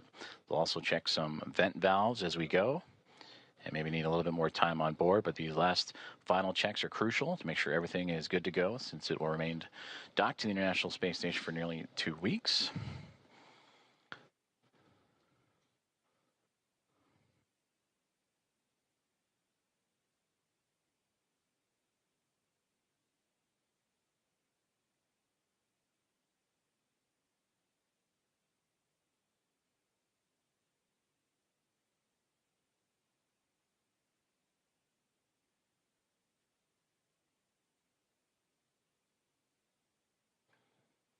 With the arrival of Axiom Mission 4 and the Dragon and Grace spacecraft, newly named and given by Peggy Whitson, commander of Axiom Mission 4, shortly after launch yesterday morning, that now brings 5 spacecraft to the International Space Station: 2 Dragon spacecraft, a Soyuz MS-27 spacecraft, and 2 Progress vehicles, cargo vehicles, attached to the orbiting outpost. For Dragon, it is Endurance and Grace, connected to the forward and now zenith ports of the Harmony module, with 2 Progress vehicles and that Soyuz MS-27 also connected. And once the Axiom Mission 4 crew makes its way aboard station, that'll bring, since 1998, 288 visitors to the orbital outpost.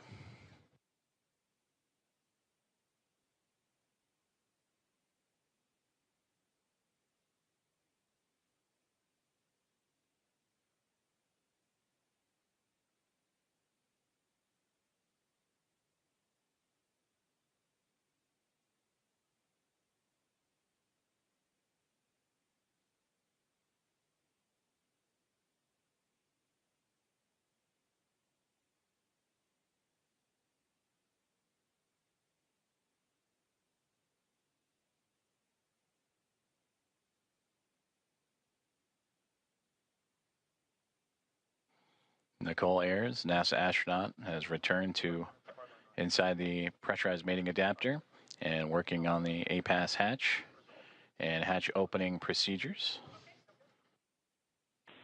as we continue to get great Dragon views Houston from inside on the the big loop. International Space Com Station. check. Hardline audio configuration complete, and we have resolved the audio issues on C2V2. That sounds great, because we have you loud and clear. We read you the same.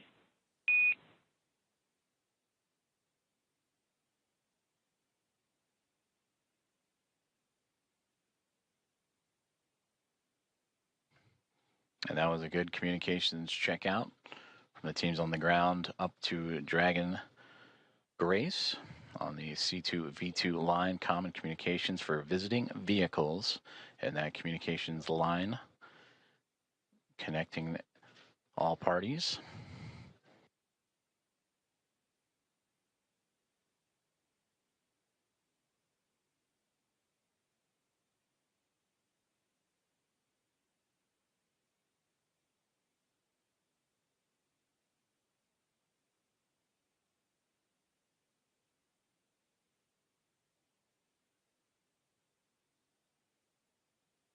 As we continue to work through hatch opening procedures, and again targeting approximately 8:35 a.m. Central Time for welcoming remarks as the International Space Station and Expedition 73 crew bring in and welcome aboard Axiom Mission 4. Both the orbiting laboratory and the newly docked SpaceX Dragon spacecraft over the northern Pacific Ocean, about to cross into the west coast of North America, right along the U.S.-Canadian border. And also around that time, we will start seeing an orbital daytime period as Dragon and the International Space Station have been orbiting in a nighttime phasing.